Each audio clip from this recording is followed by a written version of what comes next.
that stream. Looks like we are live, gentlemen. I'm just gonna go ahead and do some stuff in the background, share some links so you guys can just go ahead and get settled in. All right, it's been a couple weeks. Getting back to it feels good. Yeah. Yeah, been a little while. Gotta catch up with you guys, see what you guys have been up to.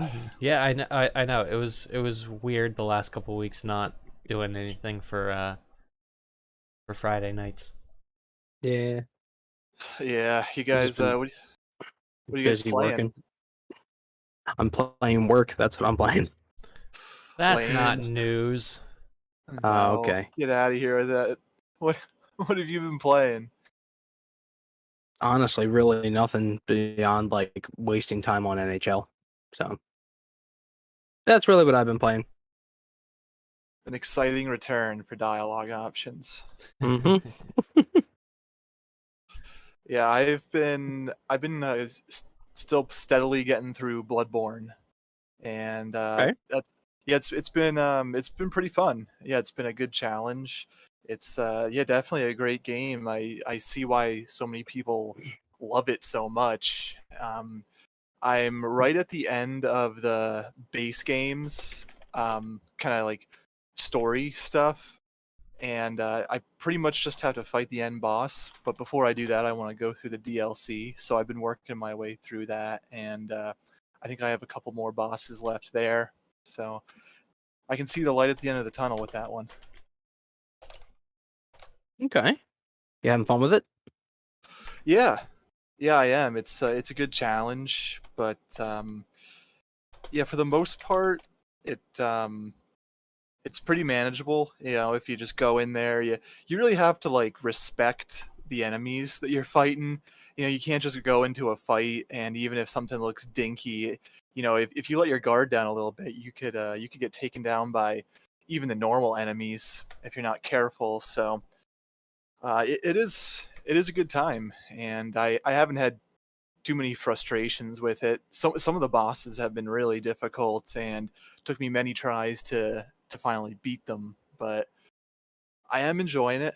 The world is really cool, really eerie. It's you know, in typical fashion with these games, you just you're going through and just based on like a lot of the story is told through item descriptions and bits and pieces here that you get from talking to NPCs that are scattered throughout the world. So it's fun to try and piece together what's going on in the world of the game just by exploring. Okay. Yeah, so that's what I've been playing. I haven't been playing anything else too much besides that. Just What about trying you, to, Joe? yeah. Oh boy, where to start? So, Oh god. I actually did a lot of gaming over the last couple of weeks. So, um, I started with the two Portal games because I had bought them years ago when they were on sale for like a Christmas sale or whatever, and I got them for like $1 each. And I was Nice. just like, I had always planned on playing through them, but since I had the time, I was just like, you know what? I'm just gonna sit down one day and just play them all the way through. And they're definitely an experience. I can't say I didn't enjoy myself because, uh, and I certainly really liked Portal 2 so much better. Like the characters were so much more engaging, and I just found myself laughing at the dialogue as it was Okay. going. I don't. Yeah, I Oh, was just gonna say I played through the first one years ago, and that's the kind of thing. Like you said, there it's a great experience, but you can also play through the whole first one in one sitting. I'm not sure oh how yeah, the second one compares, but yeah. I never played the second one. I do own it though.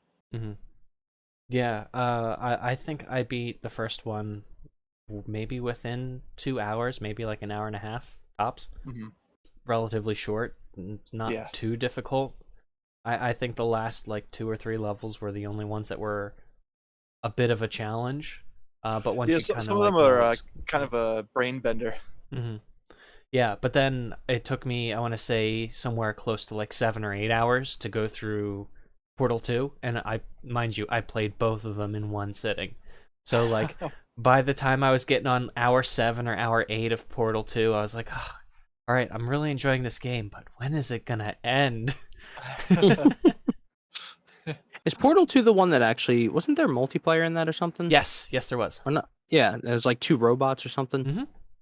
And they make That's an what I appearance thought. in the game. It's cute. Mm-hmm. Yeah, I gotta get to that one eventually. I really enjoyed the first game though. Definitely like towards the end, some of them where you have to like slingshot yourself and use multiple portals. It can be kind of Yeah, you gotta get your timing right. kind of And kind of it's- tough to see exactly what you have to do for a little bit. You're scratching your head for a little while, but yeah, it's on the list for me to get to the second one eventually. Mhm. I have a question for you, Joe, and What's you that? too as well, Mark. Okay. Where do you guys lie on the side of the companion cubes? Are there people inside of them or not? I don't know. I've never heard this this theory. It was actually a thing from game theory from years ago, but I believe the reason for it was because there's a particular achievement you get when you put the companion cube down the incinerator, and I think it's fratricide is the name of the achievement. Okay. So That was the heartbreaking part of the game. If you have the to talk, heartbreaking part is where you find out the cake isn't real. if you have to talk about the most tragic deaths in video game history, Companion Cube from Portal would be one of them. Yeah. Right up there with Metal Gear Solid 3. Oh. Yeah, it's Yeah. up there. It's Yeah. up there, higher echelon. Mm-hmm. But speaking of Portal, also, did you guys see anything about that Splitgate game? Have you heard about that one? No. What's that? It's a free to play first person shooter, and I guess last month it went into beta, and it was so popular that the servers just couldn't handle the player count, so they had to take it offline for a bit, or maybe it wasn't even beta, maybe they just launched it, and yeah, the It just servers blew up, huh? couldn't handle the interest, right? And I think they recently put it back online, and yeah, it seemed so. It's like it's a first-person shooter, but with portals. So like you can create portals and shoot through them, and I haven't really seen a whole lot of footage for it. So I was just curious if you guys knew anything more about it. No, this is the first I'm hearing of it. Same. Sounds interesting though. Yeah. Apparently, like even though it's back online, I've heard that the queue times to get into a match can be pretty brutal. If you're playing at a time of the day when a lot of people are trying to play. I'm not sure if they've fixed the servers up since then or what the progress is there, but It just sounds like they didn't expect it to blow up as quickly as it did. that's what it seems like. Yeah, but I don't know. It's a really cool idea, but at the same time, I'd be a little hesitant to try it because I'm sure people are just going to be ridiculously good, and you'll be getting shot from a portal, and you're not even going to know where it's hitting you from. Like, imagine starting the game and someone throws a portal out at like the perfect place, and like you're already getting shot in the back from your spawn or something. Oh my god. Yeah, That has the potential to be something that can really frustrate people though too, you know. yeah. I don't know. I am curious about it though. I've heard someone describe it as Portal meets Halo 3. So Oh, it's now an that would be interesting. interesting combo, interesting choice there. So Yeah, that's some pretty big shoes to live up to, especially combining those two concepts. I'd be interested in kind of waiting it out for a bit and seeing how the servers perform, and then trying it eventually once they can kind of handle the capacity. Yeah, I could see that. Yeah, it's an interesting idea. I mean, it's kind of funny you bring up something that has that almost kind of has that kind of extra added element to it, because I know we were going to talk about this eventually, but just in watching the what you call it, like the closed tech testing footage of Halo Infinite, it seems like there's been a lot of interesting stuff using that grapple shot that adds like a lot of platforming aspects to Halo that had never been there before. Like different layers of Right. verticality and stuff like that. Yeah, there's a verticality there that Halo only had in the existence of high ground versus low ground, but never a quick changing of that or a tactical use of that really before beyond keep the high ground and cut down Anakin as he jumps over you. So Well, I think the closest thing we've ever had to it was the portable grav lift from Halo 3. Right, and which was helpful if placed in the correct place, and it certainly has made quite a few capture the flag matches more than frustrating.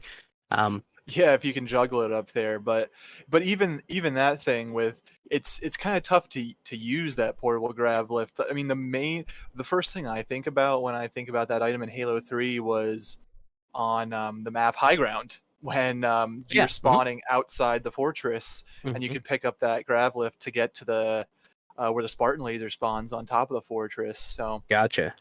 And one of the yeah, first ones I always think of is the one from Longshore, where like you play CTF and you would put the grav lift right outside the building where the flag is at, and give yourself like a quick way to get up there than having to go the long way. yeah, that too. There are definitely uses for it, but the grappling hook, like you were saying, it should add a lot more options for people and give people more versatility when they're whipping around the map. And I like that it's a pickup and it seems to have at least a short cooldown, Yeah, so people aren't going to be zipping around all over the place. I mean it's not going to be Titanfall. Yeah, it's not going to be that. I do want to try those games at some point, though. Those Titanfall games, I've never played those, and they seem cool. They're made by the same people that made Did they make Apex Legends too? It was made by Respawn.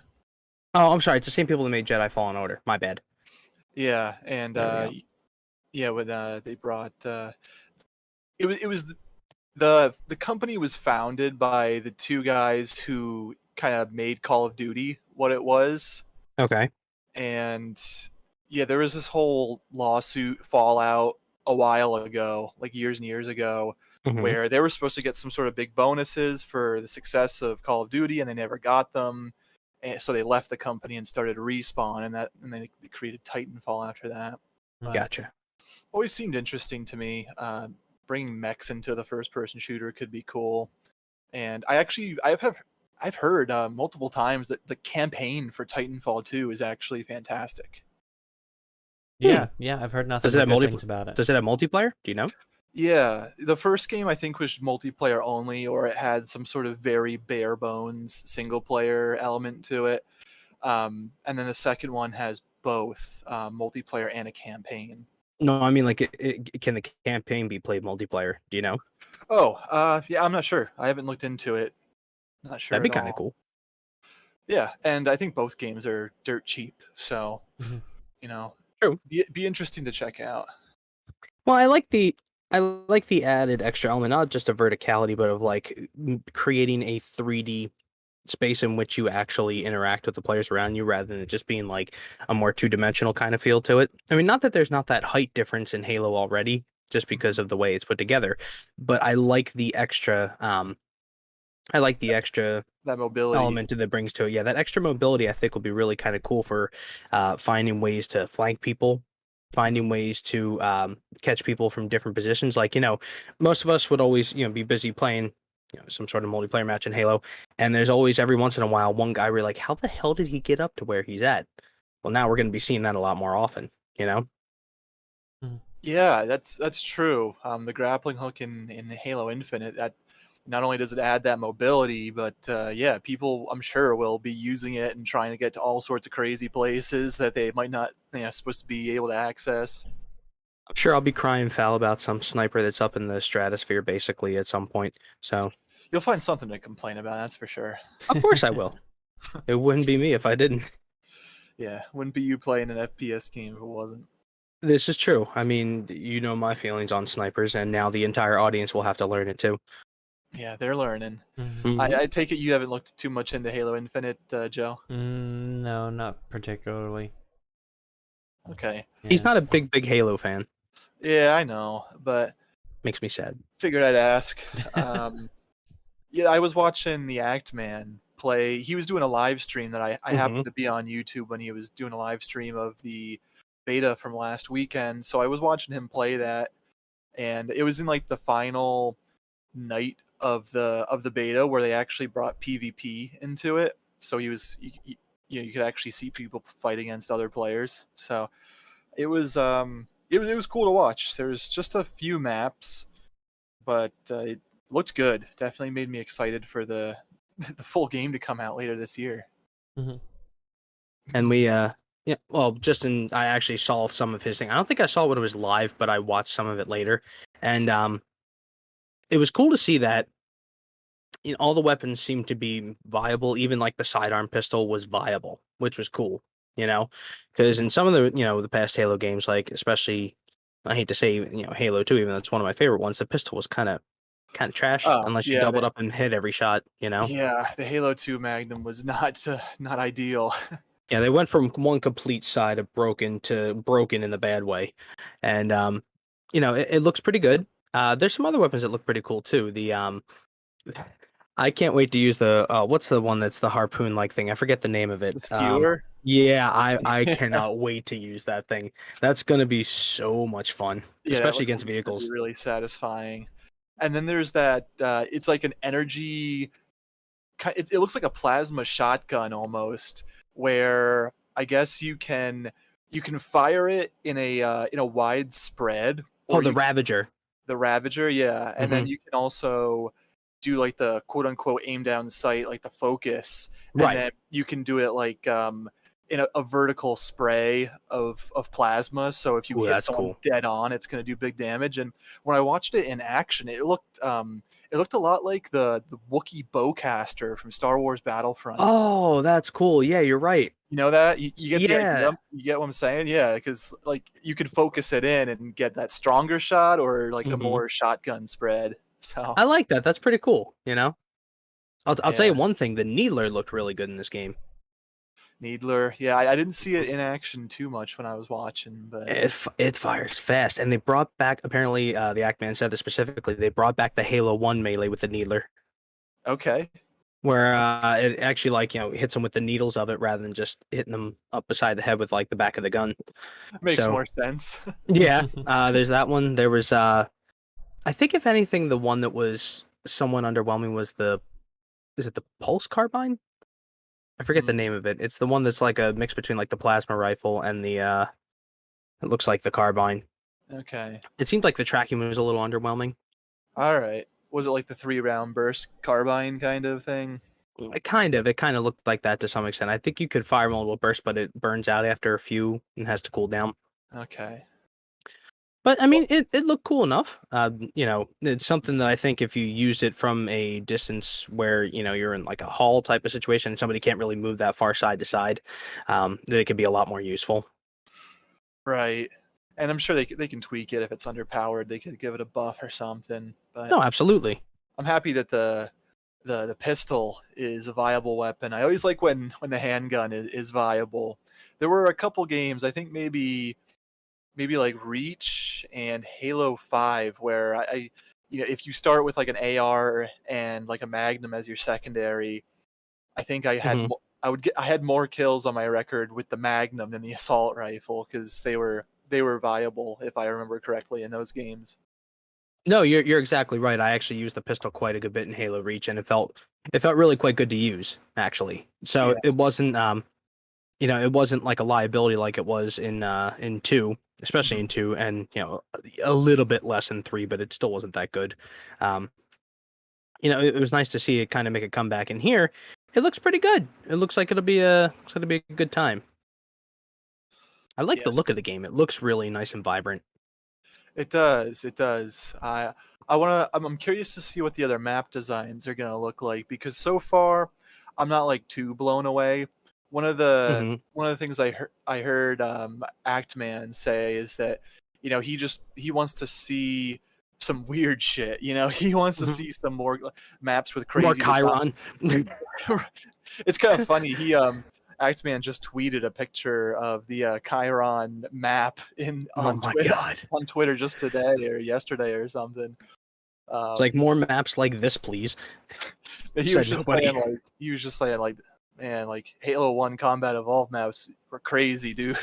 He was saying something like that, but yeah, I want to see more weird stuff instead of just all like symmetrical and kind of normal maps. You need some stuff that's in there more for fun and a little bit out there. A lot of shooters have been criticized for having those 3 lane maps that kind of Hmm. fill the same kind of niche. Hmm. So I want to see want to see them do something a little different. No, you're exactly right. I think it's a great point because some of the most memorable Halo maps, with a few exceptions, are ones that are kind of non-standard when they're put together. So, like, obviously, Blood Gulch, Coagulation, and Valhalla, whatever you want to call it, and it's been remixed multiple times, is not really well, the newer versions are kind of a 3-lane type of thing, but the old version is just like one big open area and 2 areas you might go to, but probably won't. And you'll be annoying if you do it because you'll catch somebody off guard. But, there's that. There's like Lockout. Lockout's not a 3-lane type of thing. Lockout's like a big figure 8, Yeah, essentially. Lockout is the perfect map. That's the best map in the series, and I loved in Halo 3 how they put out Guardian, which was a spiritual successor to Lockout. Mm-hmm. They need to do more stuff like that to remind people of Halo's greatness. Give us another map that's inspired by Lockout and Guardian. Well, see, Or that's the thing. It's the only series I've ever seen where the fan base expects a basically reimagining of maps from a previous game, because the maps became as much of a revered part of the game as the actual gameplay itself. Because if you're playing like a Team Slayer match on Lockout, it's a fantastic map. There's just enough places for you to get away from people, to strategize, weapons you need to take your chances to get to. It's a very, very well designed map. yeah, And it's it would be great. nice to see them bring back those older maps and put them into modern day graphics and modern adjust it for obviously the gameplay for this. It'd be really good to see it because those maps are legendary. They're what made Halo multiplayer beyond the actual weapons themselves. Yeah, some maps deserve to kind of live on and get revitalized, and you know they had Lockout, and then it was, I can't remember if it was Halo 3 or Reach, but there was like a Forge version of Lockout that was called Blackout, I think and that was Reach. Reach, yeah, okay. So that that was cool. They could keep it going in this game. Give us another thing. That's a play on words with Lockout. Shutout. Yeah, Shutout. Yeah, honestly, right there. That could be the name of a map, and make it like a Lockout clone. And they've done 3 Blood Gulches, Yeah. Coagulation, and Bloodline. So that's an iconic Halo map. Isn't there another one too? Isn't there Valhalla as well? There's Ragnarok and Valhalla and Blood Gulch and Coagulation and Valhalla and Bloodlines. Ragnarok were 3 and 4, right? Yeah, it was 3 and 4, but they were kind of the spiritual successors to Blood. Yeah. No, I got you. They're not exactly like They're not beat for exactly beat. the same. I would say that like Valhalla is to Blood Gulch as Guardian is to Lockout. They're kind of like, Yeah, I would agree with that. Yeah. they're reminiscent of previous maps in the series, but this game, they really need to win back a lot of old fans that have been fallen off over the years, and a great way to do it would be to bring back some iconic maps with a fresh coat of paint. I would not be surprised with Joe Staten in charge of that, Staten in charge, that winds up being the case, because I mean, as one of the guys that made Halo, besides, Marty O'Donnell and the rest of the crew that basically brought us the original Bungie trilogy, it's, it would be insane to think that they won't do that to some extent, because it's such an easy thing to do that while some people may say, oh, well, you couldn't think of any original maps that just brought back the old Halo ones, it's a small vocal minority. I mean, you'd wind up getting so many more fans being like, oh, this is awesome. They made a remake of Lockout. I can't wait to play this on Team Slayer. That would give people that feeling like, oh, I'm playing Halo again. This is a map that like I can recognize. This is like something I've played in the past. And like you were saying, it should be easy for them to do. I mean, the bones for these maps are there. They just have to bring them to a new game and update them a little bit and buff them to a shine. Yeah, I mean, say like for example, if they plan on putting 10 maps in the game when it launches, it wouldn't be too difficult for them to tack on an extra 2 that are like spiritual successors or revamped versions of older maps. Just to bring back Blood Gulch, bring back Lockout, bring back District. Something like that. Yeah, I do like District. Yeah. That would be a fun one. Or District or Turf. Turf would be a fun one too. Yeah, Turf is the one more people remember from the map pack. District is it's That's turf a smaller light. one, right? Yeah. District is a bit larger than turf, but that was the one. I think it was PC only, and it came to the Master Chief Collection later down the line. I loved playing on it though. I thought it was a Oh fun yeah, map. I You enjoy know. that map a lot. I know some people don't like it, but I enjoy it. It's good city warfare. I like it. Oh, absolutely.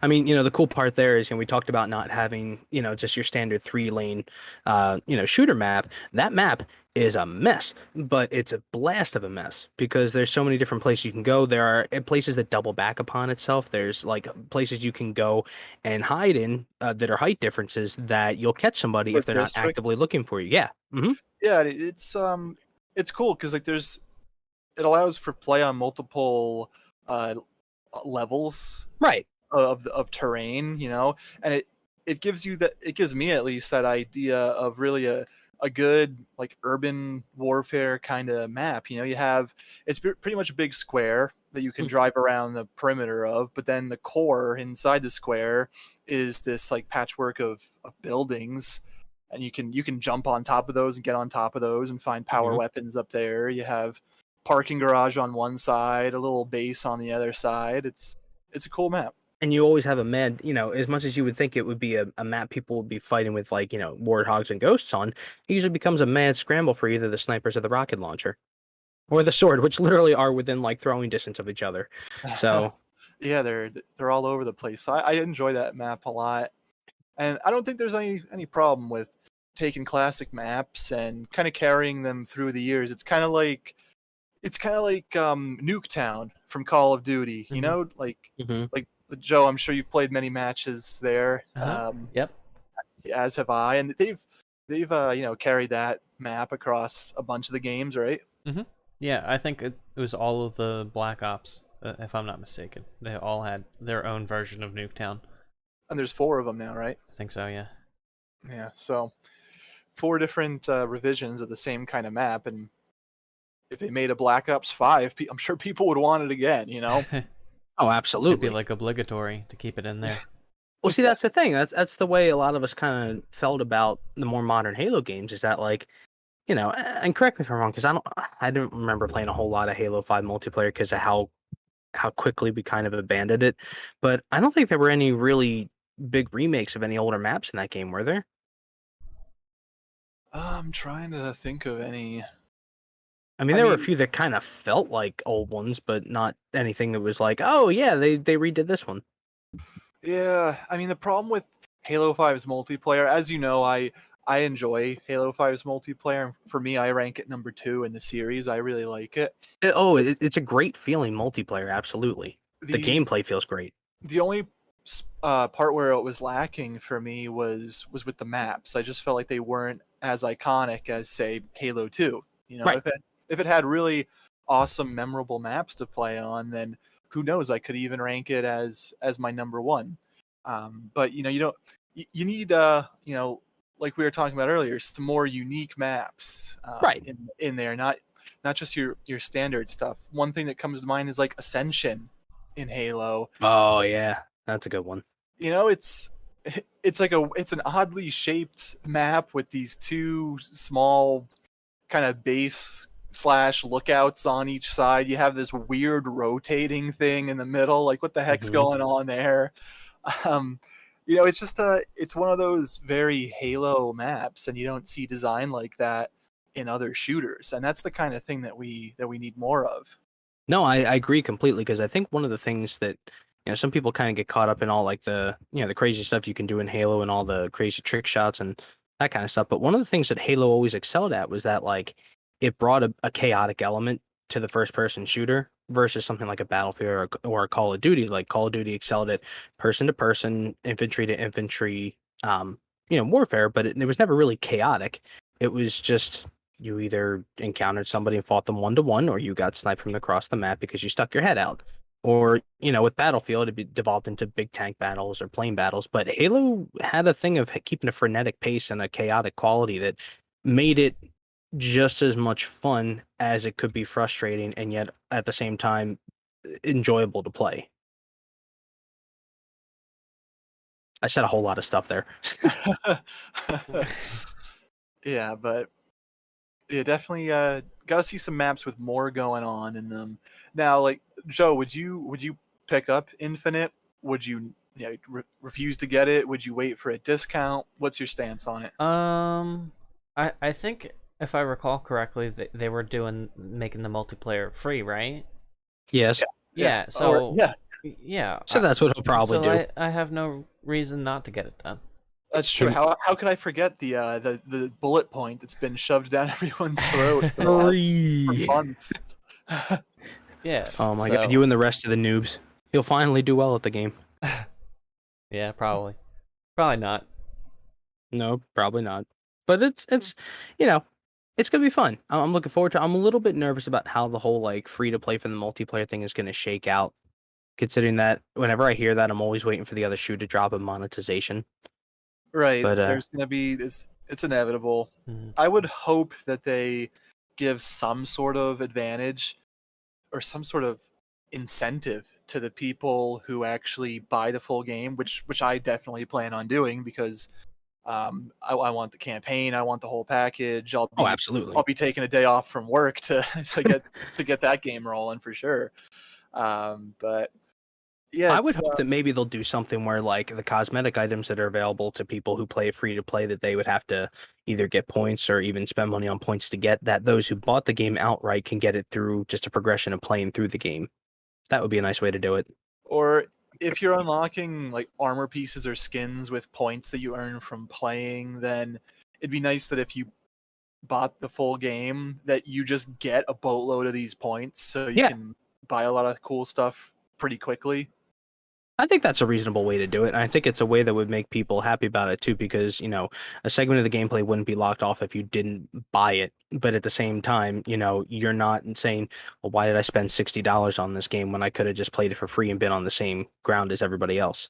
Yeah, I mean, I really enjoy playing the Halo campaigns, but typically I'll do the campaign and it'll take, I don't know, maybe a few days, and then Yeah. I'll beat it, and then probably never go back to it. Yeah, So unless we're playing as a group. And other than that, that means the rest of the majority of the time you spend in the game is multiplayer. right, so it'd be a nice incentive for people who get the full game to get some sort of advantage, whether they get like maybe some free season passes or points or however they're going to do it.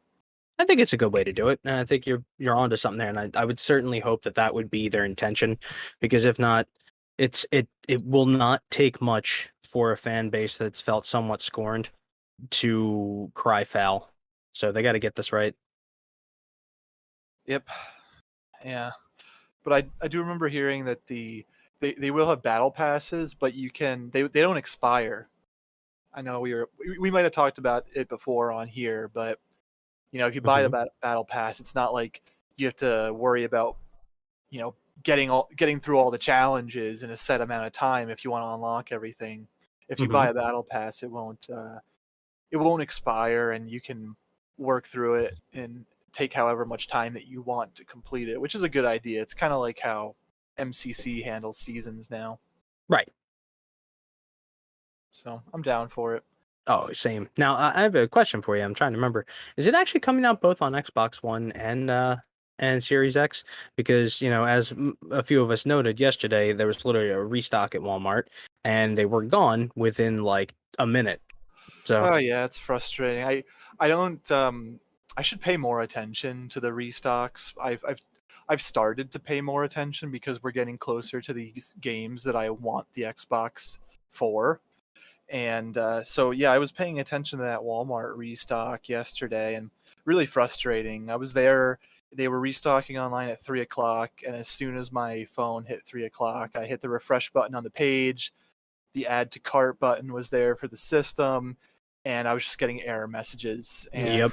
I kept trying. It seemed like they were doing restocks every 10 minutes. They started at 3 and did them every 10 minutes over the course of about an hour, and I tried for close to an hour, just refreshing my page constantly, and was not able to get it through Walmart.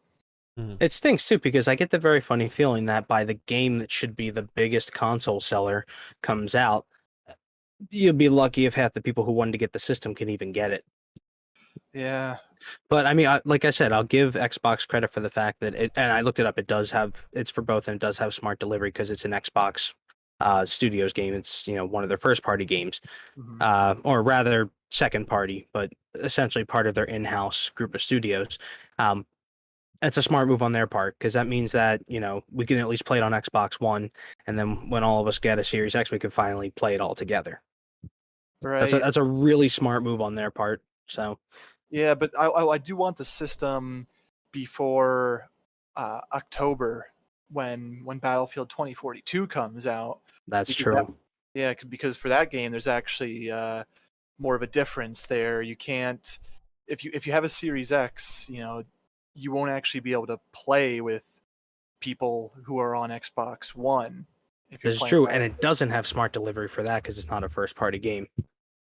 And yeah, the other thing with with Battlefield 2042 is that the modes differ too. So there's like the standard 64 player matches on Mhm. Xbox One, but you only have access to the 128 player matches on Series X. So I really want to get the new system before that game comes out. Well, we might be fighting the wave there to see if that happens or not. Time will tell. I might have to just get one on eBay and pay an extra couple $100. Who knows? Mm. Man, I got a tough time with that. I really do. I Yeah, gotta be honest with you. it does suck, but if you think about it, I'm hearing that with the semiconductor shortage and all these shortages all over the place, it seems like this could extend for quite some time. There could be shortages for a long time, so I don't want to wait too long. I might as well pay some extra money and and get it to play the games I want to play on it. No, I understand. I mean, it's kind of difficult because on the one hand you want to get the system, but if somebody's selling a $500 system for $800, I have a real big issue with that. It's almost like the way it happened with like the Nvidia graphics cards. Joe, is it when like the 3080 came out or something like that, that like a bunch of people bought them up ahead of time just to sell them to people once they were out of stock? Oh, I'm sure it happened. But when those were announced, they were announced at like 2 grand. So like, I Maybe don't I'm know. thinking of a different one. I remember there was some sort of maybe about a year or so ago it happened, and there was a big hullabaloo about it because like people are getting pissed at Nvidia that they were letting basically bots buy them up for people so they could scalp them, Mm. basically sell them for way more than what they were worth. Oh yeah, I'm sure it happened. I mean, it happens with anything that shit like that. There's going to be a clear demand for it, so people will Mhm. just scalp them and try and sell them for more than anybody should be willing to pay. You know what I mean? No, I understand. It's Yeah, just that's what's going on with the consoles too. Yeah. Now, like, with all that being said, do you think that a situation like this would extend the console generation's life? You know how like typically you would think of a console generation being anywhere from like 5 to 8 years. Would you think that they might consider extending it just so people have more of an opportunity to get it while games are still coming out for it? are you I talking about for the Series X or for the Xbox One? Well, for yeah, for like the newer I guess for stuff, like, either. well, yeah. Um, I mean, clearly I, it's going to extend the previous generation's lifespan, but what I'm thinking is like because people are having such a difficult time getting their hands on copies of the systems, and with mhm, all of these shortages, they're not being able to produce them as quickly as they would have been able to in the past. That would kind of mhm. like be kind of an excuse to let them go a little bit longer, so that way when the next generation finally does roll around, there's going to be an actual like massive leap in like quality of graphics and performance of the systems. I mean, I do you don't know. think they would even consider doing It's something like that? it's tough to say because on the one hand, you're correct that if they wind up having such a slow start to this next console generation, that it would naturally happen that, yeah, it's probably going to be another 6 to 7, if not more than that, years until this console gets, you know, replaced by another one coming up. Although I fully expect that once they get the first generation of them out to enough people that, I'm sure Microsoft within about 2 or 3 years will be like, hey, we've got like the super version of the Series X. It's like the Series XX, and PS5 they'll Pro, Series start. XXX. Yeah, exactly. Yeah, there we go. You definitely want that when it comes with marketed by Vin Diesel. marketed by Vin Diesel, approved for family. Family Triple X. Um, but no, I mean, I wouldn't be surprised to see them follow the same way they did with the Xbox One, where there was the Xbox One, and then later on came like obviously the Xbox One S, and then the Xbox One X, and wasn't there another one in between the two of them as well? There's like an Xbox One There's the S or something. I forget. There was another one in there besides the X and the S, I think. Wasn't there? Are you talking about Xbox One? Yeah, I mean, the updated Xbox One was the Xbox One X. that's what I thought. Wasn't there an S as well that was like the discless version? People might have called it that, but I think it was just like Xbox Slim, and it didn't have a disk drive. Maybe it was smaller. Okay. Like I can't remember if it did or didn't have a disk drive. I think I remember seeing that it didn't because it was only about Yeah, it was. 250. Yeah. I think it was pretty small too. So yeah, they were probably experimenting with a diskless system mean, right there. Honestly, I wouldn't be surprised to see it extend the generation only because of the fact that it seems like over time Microsoft is basically going to wind up blurring the lines ultimately between the console or your PC as a gaming platform. I mean, even looking at what they're going to be doing with Infinite, I wouldn't, and the steps they've taken with MCC, it, what you're playing on kind of won't mean much other than how it affects the gameplay for it. To the point where, like, now I don't know if you buy this version for the Xbox, then you can also have it on Windows 10.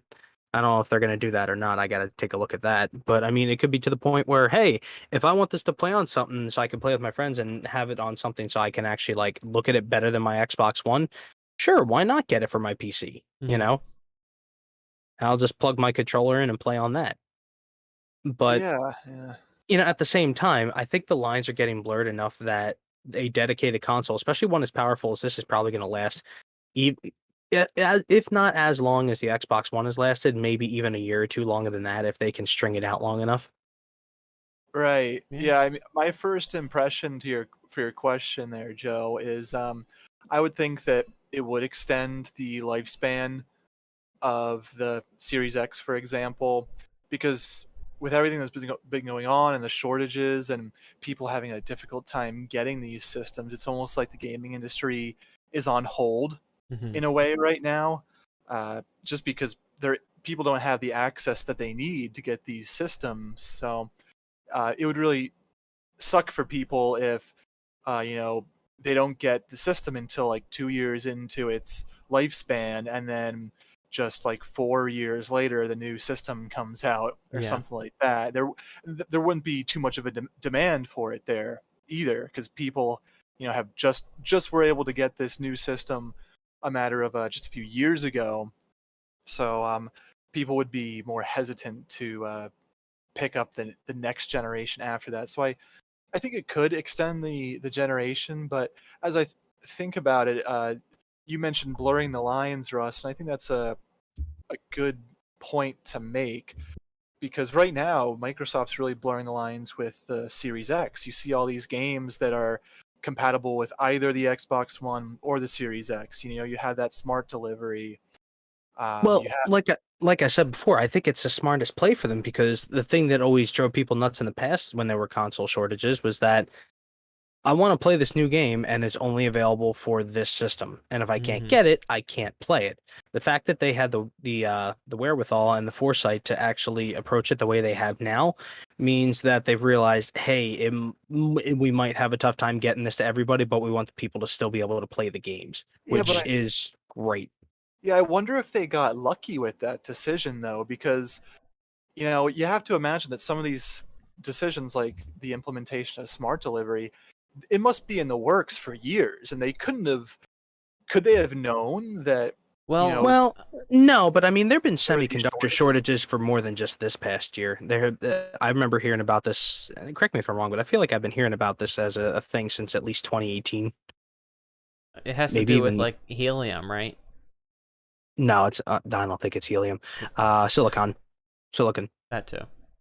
Yeah, because that's actually what the semiconductors are made of. So, it's something that it's actually a tangible resource that has to be, that has to be actually, Mined from gotten mined. I think it's Silicon mined, but I'm Valley. not sure.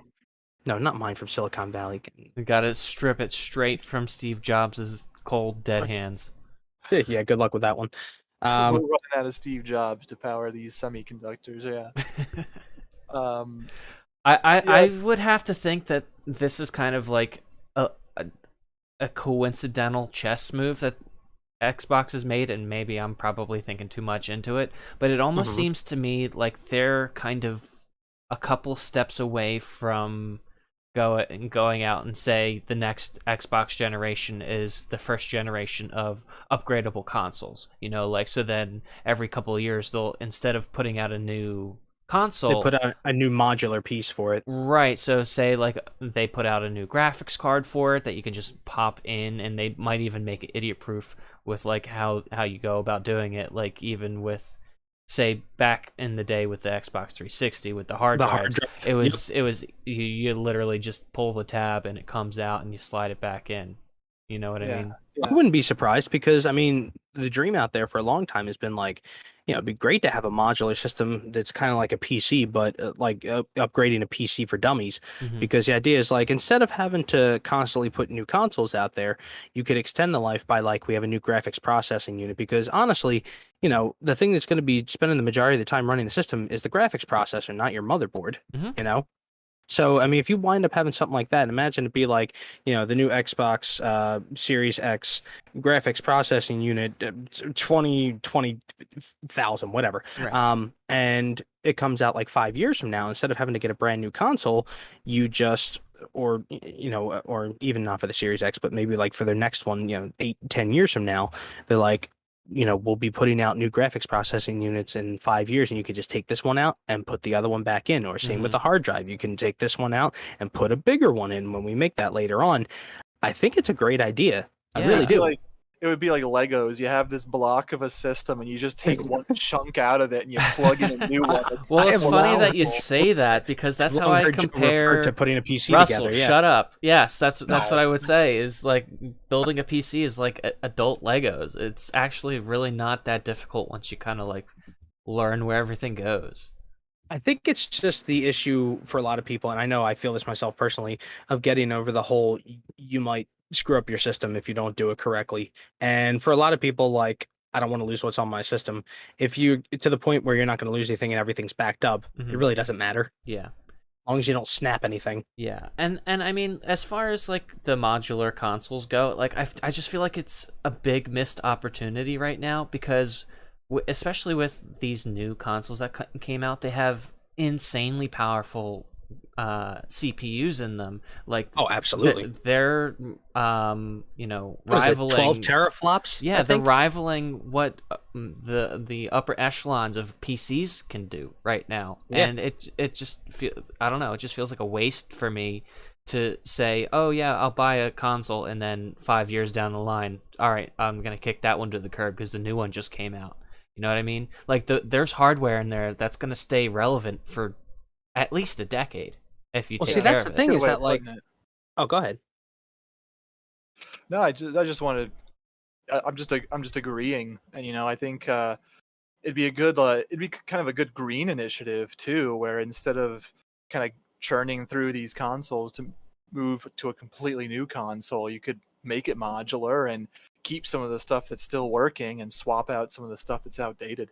It almost reminds me of Mark, remember back in the day with the N64 when the expansion pack came out that actually like upgraded the resolution of the system, and you popped out the old RAM and popped in the expansion pack? Yeah. I never actually had an expansion pack, sadly. Oh, you didn't? Okay. No, it came with some of the games, I think. I think it actually came free with like Donkey Kong 64, but I got there were mine a separately. small selection of games that needed it, so they probably came with it, but I never had any of those back in the day. But so that was one, and believe it or not, they actually did this so that some of the games could run without it, but others were enhanced by it. I think one of those ones, if I remember correctly, was I think Majora's Mask was one, and I think Rogue Squadron was another one. You could play Majora's Mask without it? I think I don't want to speak out of turn. I'll check and 'Cause see. I felt like that's one of the one that It may need. have required it. Yeah. Yeah, I think that's on the list. There's not too many games on that list. It might be like, I don't know, a dozen games that actually require the expansion pack. But Okay. The only game that requires its use is Majora's Mask. I'm sorry, that was my bad. I got it backwards. yeah, and just this year, I got a copy of Majora's Mask. I never had one before, and at the Too Many Games game swap back in June, I got a copy of Perfect Dark, which Mhm. needs the expansion pack. So I need to get one now so I can play Yeah, it those. says without the add-on, most of Perfect Dark is inaccessible, including the single-player mode. Yeah, so I need that thing. Gotcha. Well, I mean, you ready to hear the specs on this one? It added, drum roll, please. Drum roll. No, I'm just kidding. It added an extra 4 megabytes of RAM to the system. Oh, Needed daddy. it. That's standard. My God, I just think about it. I'm like, What I did it think have standard though? It went from I what? think I think it was 4 and it took it to 8. Okay, so it Or doubled. either for 2 to 4 or 4 to 8. Like it's kind of crazy too, because the resolution I think went from like 300 something by 200 something to like 480 by 3 something. And like we think of it now, like laughing at like the cavemen we were playing those systems 25 years ago, but like it's crazy. I think Yeah, that about was it a big now, and deal back then. it really was. Like I'm trying to remember like what the capacity was on the N64's cartridge. I think it was in like the single digit megabytes or like the kilobytes. I'm Probably actually not gonna look it up kilobytes. right now. No, I don't think it was that, but I think it was in the. I think kilobytes. You're getting into Okay, floppy yeah, disk yeah, territory. I'm sorry. It wasn't in megabytes. It was 64 megabytes of data that it could hold, which is crazy by today's standards, especially considering like going up against PlayStation, which it was using CDs, which could hold way more. You know, Yeah, it's yeah. just kind of astounding to me. But I like the idea of what Joe's talking about. In terms of having modular systems where you can like take the graphics processing unit out and slot in a new one. Even something where it could be like, hey, we'll give you like $25 back off the price of it if you if you hand back in the old one, kind of like they do with power supplies, when you have to get a new one as a part of a recycling thing. You're right. I think it would make a great green initiative, and I think we're at the point technologically where we can kind of reasonably do that. I mean, you know, the next the next biggest thing when it comes time for computing isn't going to be another great advancement of the standard technology that's already here. The next big leap is quantum computing, of course. Um, I'm going a little bit off the beaten path with this one, He's but like it's to the the dude point at the where party going, "Oh, I wish they would just know that I know about quantum computing." no, Right, no, but I mean, but what I'm saying is that like we're getting to a point now where it's not like that. Like the difference between like the Super Nintendo and the N64 within 4 or 5 years' time was Oh astronomical. yeah, it was The leaps difference and between an bounds. the difference between a which we'll call it a GameCube and a Wii, big, but not as big as it could have been. Difference between an Xbox One and a Series X. Yes, it's more powerful, but the Xbox One was a pretty powerful console in its own right. Yeah, You I know, we kind of mean, laugh at now, like, haha, we laugh in 2021 because it's been out for 7 years or 7 years, something like yeah. that. But I mean, we're getting to a point where we're kind of nearing like the top of a yeah, like it's kind of like diminishing returns because what you're talking about yeah, there is, resolution and frame rate, exactly. Like we're hitting a point where we're getting to like the absolute upper limit of what the human eye can actually discern. Once you get past that point, what else is there to do besides ray tracing? It's Yeah. just it's crazy to think about the graphical leap in just the 90s. I mean, think about the start of the 90s. You had 8-bit graphics, Oh and my by the god. end of the 90s, you had fully 3D graphics with something like the Dreamcast, It's which crazy, isn't which it? came out in 99. I mean, compare an NES game to a Dreamcast game. That was one decade. If Or you had Wii. told somebody in 1991 that games would look like that 8 years later, I think they would have called you a liar and punched you. How But I mean, dare you it's. tell me my sprites are gonna be obsolete? But Yeah, I but mean, oh, go ahead. I was just saying, like, getting back to what I was getting at earlier with before we got on the modular discussion when we were talking about what Xbox is doing right now. How you have some games that are listed like this can be played on Xbox One, this can be played on Series X, and you have these games where they're not just abandoning a system, and maybe that was intentionally or unintentionally done with all the shortages going on right now. But I could see that going forward even more. Like, let's say that you do have this modular system that comes out next, and then the list becomes, okay, this game can be played on Xbox One, Series X, and the Series whatever it's called with X attachment. Yeah. I Like, mean, that how could hard would be a it be to basically say, like, hey, you can play this game with this older version of the graphics processor. It's just going to turn down the graphics settings. Mhm. You Yeah, can and still play the game. like I said, it's important to bring up that idea of blurring the lines, because at least on the Microsoft front, I'm not seeing a console being abandoned right away. Mm-hmm. It's kind of like you have a Phased game. out. Yeah. Yeah, you kind of have a game, and it'll tell you right there what kind of system it can run on. And I could see them doing that going forward. Maybe you'll have a lower budget game that comes out on the system after the Series X, and it'll still be playable on like the Xbox One or something. It seems like they're treating their systems already kind of like, I don't know, like PCs that are updating over time, and depending on which one that you have will dictate which games you can play. I think it's a smart move. I really do.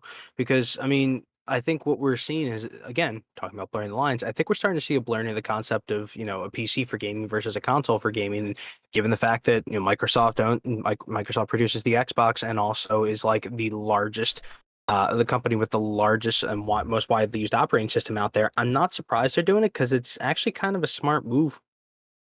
It And is if because, oh, go ahead. if you notice, there's a lot of lately over the last couple of years, there have been a lot of PlayStation exclusives that are now moving to PC. So maybe that is where the industry is moving towards. I where you mean, have as someone who a shared platform. really likes PC gaming, that's me with my Oh, fingers here crossed we over go. here. Here Because comes the stereotype.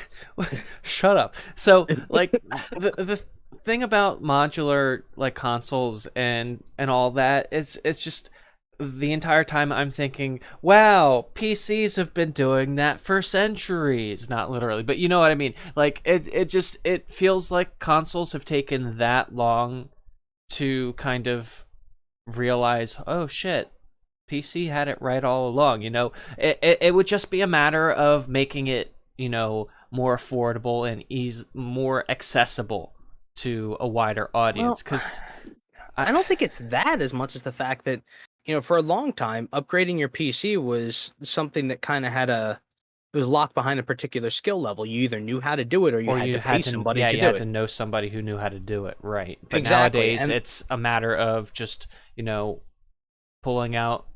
I mean, my PC, you can literally unscrew a few tabs and you open it up and you can There's pop out your inside. graphics card. Right. Yeah, I mean And pop it that's the back thing in. is that it's gotten like so much more modular with that it almost takes the guesswork out of it. It almost idiot proofs it, and I think that's one of the reasons the consoles survived quite as long as they had. Because I mean, there was like a lull in the mid 2000s in terms of like PC gaming being the top end of gaming, but up until like I want to say probably about like anywhere from 94 to 97 or 8, PC was the best looking thing out there Mhm. for games.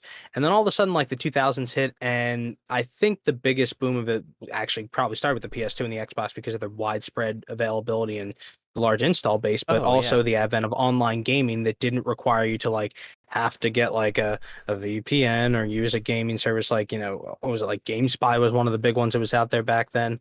Having to use something like that, it was like it's right here on your console. You can play Halo 2. All you need to do is pay for the subscription for Xbox Live. You can play online. You can trash talk people right to their face and get called the most horrible words you've ever heard by a 12-year-old and get shot at the same time. It took the guesswork out of it because when it has come time for technology stuff, there's always been a disconnect between generations. Like our generation grew up with games, grew up with computers. we feel fairly comfortable around them, and usually wind up also being default tech support for your family. But somebody who may have been 10 to 15 years older may have not had that innate ability with it because of not having grown up with it. Whereas people younger than us have grown up with even far more advanced computers than we did, or advanced game systems. So it's they have to account for different generations of competency with technology. And I think now that it's getting to the point where you can almost idiot-proof building your PC, you could do it with a game console, and I think it would be worthwhile. Oh yeah, for sure. Yeah, I'd be cool with that. It would definitely make finding it a lot easier. Yeah, maybe. Maybe, yeah. I realized the stupidity of that when I said it. Well, in 5 years, when they or however many years, Probably in the not so distant future, we'll still be having our dialogue options podcast, and we'll be on episode 300 something, and Mark will be like, "All right, well, I'm gonna build my own custom Xbox, guys." Mm-hmm. But I'm gonna I'm gonna go get the new graphics processor attachment for my Xbox 360X. No, you're gonna be complaining about the scalpers scalping up all of the GPUs, so you can't upgrade your Xbox. Oh, he'll be doing that, and I'll be busy complaining about the snipers on like Battlefield 2552 or some nonsense. It'll be in the future. It'll be a generation where they actually took it back to World War II again or something. Yeah, exactly. We need boots on the ground. Battlefield 5-2. Oh man. Now with 100% more Terminators in Germany. Mm-hmm. Yeah, it's just a bunch of Arnold Schwarzeneggers with I'd play that game. Hell yeah. Can you imagine a World War II first-person shooter, but there's like a special pickup where you turn into a fucking Terminator? Oh my god. You just stomp people, you have freaking machine gun arms. They're coming at you with an MP40, and oh my god, yeah. I want that game. Russell would be like, I don't remember this in the history books, and then some kid will be like, yeah, it's right here on page 300. Some kid will be like, what's a book? Oh god. He pulls it up on his tablet and be like, yeah, here it says on tab 3242, Arnold Schwarzenegger teleports back in time to kill John Connor. I don't know how to use tablets. Show me this on a holovid. Back in my day, we used to read textbooks on tablets. Now you have it injected directly to your brain by the satellite frog juices. We used to read these things made of trees. We used to read trees. We were the druids of our time. Grandpa's an idiot. He says, "Wow, what a millennial! He used to read books. He used to read trees. What an idiot!" Yeah, doesn't he know all the trees are dead, man? Oh. Yeah, we are headed towards the Fallout-esque world. Yes. Oh yeah. I'll be ready there with the big band, swing band, jazz. Enjoy it now, man, because it's just a matter of time before we're living in a barren hellscape. I don't want to set That'd be a good time. world on fire. All right, before we get copyright claims. No, Joe, you'd have to sing well enough for that to actually get copyright. Yeah, claim. you're right. You're right. That's a beautiful I'm voice. sorry. I'm sorry. That was mean. You mentioned Battlefield, though. One thing that we didn't talk about that was shown since our last episode is that they revealed the Battlefield 2042 portal mode, where you could create all these crazy custom games. Did you guys see the footage for that? I didn't see the footage, but I heard about it. It looked pretty cool. You can do some wild things with it. It's a mashup of multiple different generations of games. It's like a combination of Battlefield 1942, I think Bad Company, and Battlefield 3, as well as 2042. So you can just mash up soldiers from different generations, weapons and vehicles from different generations, and make any kind of custom game that you want. It looks wild. That sounds awesome. I'm gonna blow up an M1 Abrams with a P-51 Thunderbolt or whichever one it was. They showed one game type where it was everybody playing as like a bomb diffuser robot, and one person was a tank, and they had to try and kill all the little robots zipping around trying to blow up the tank.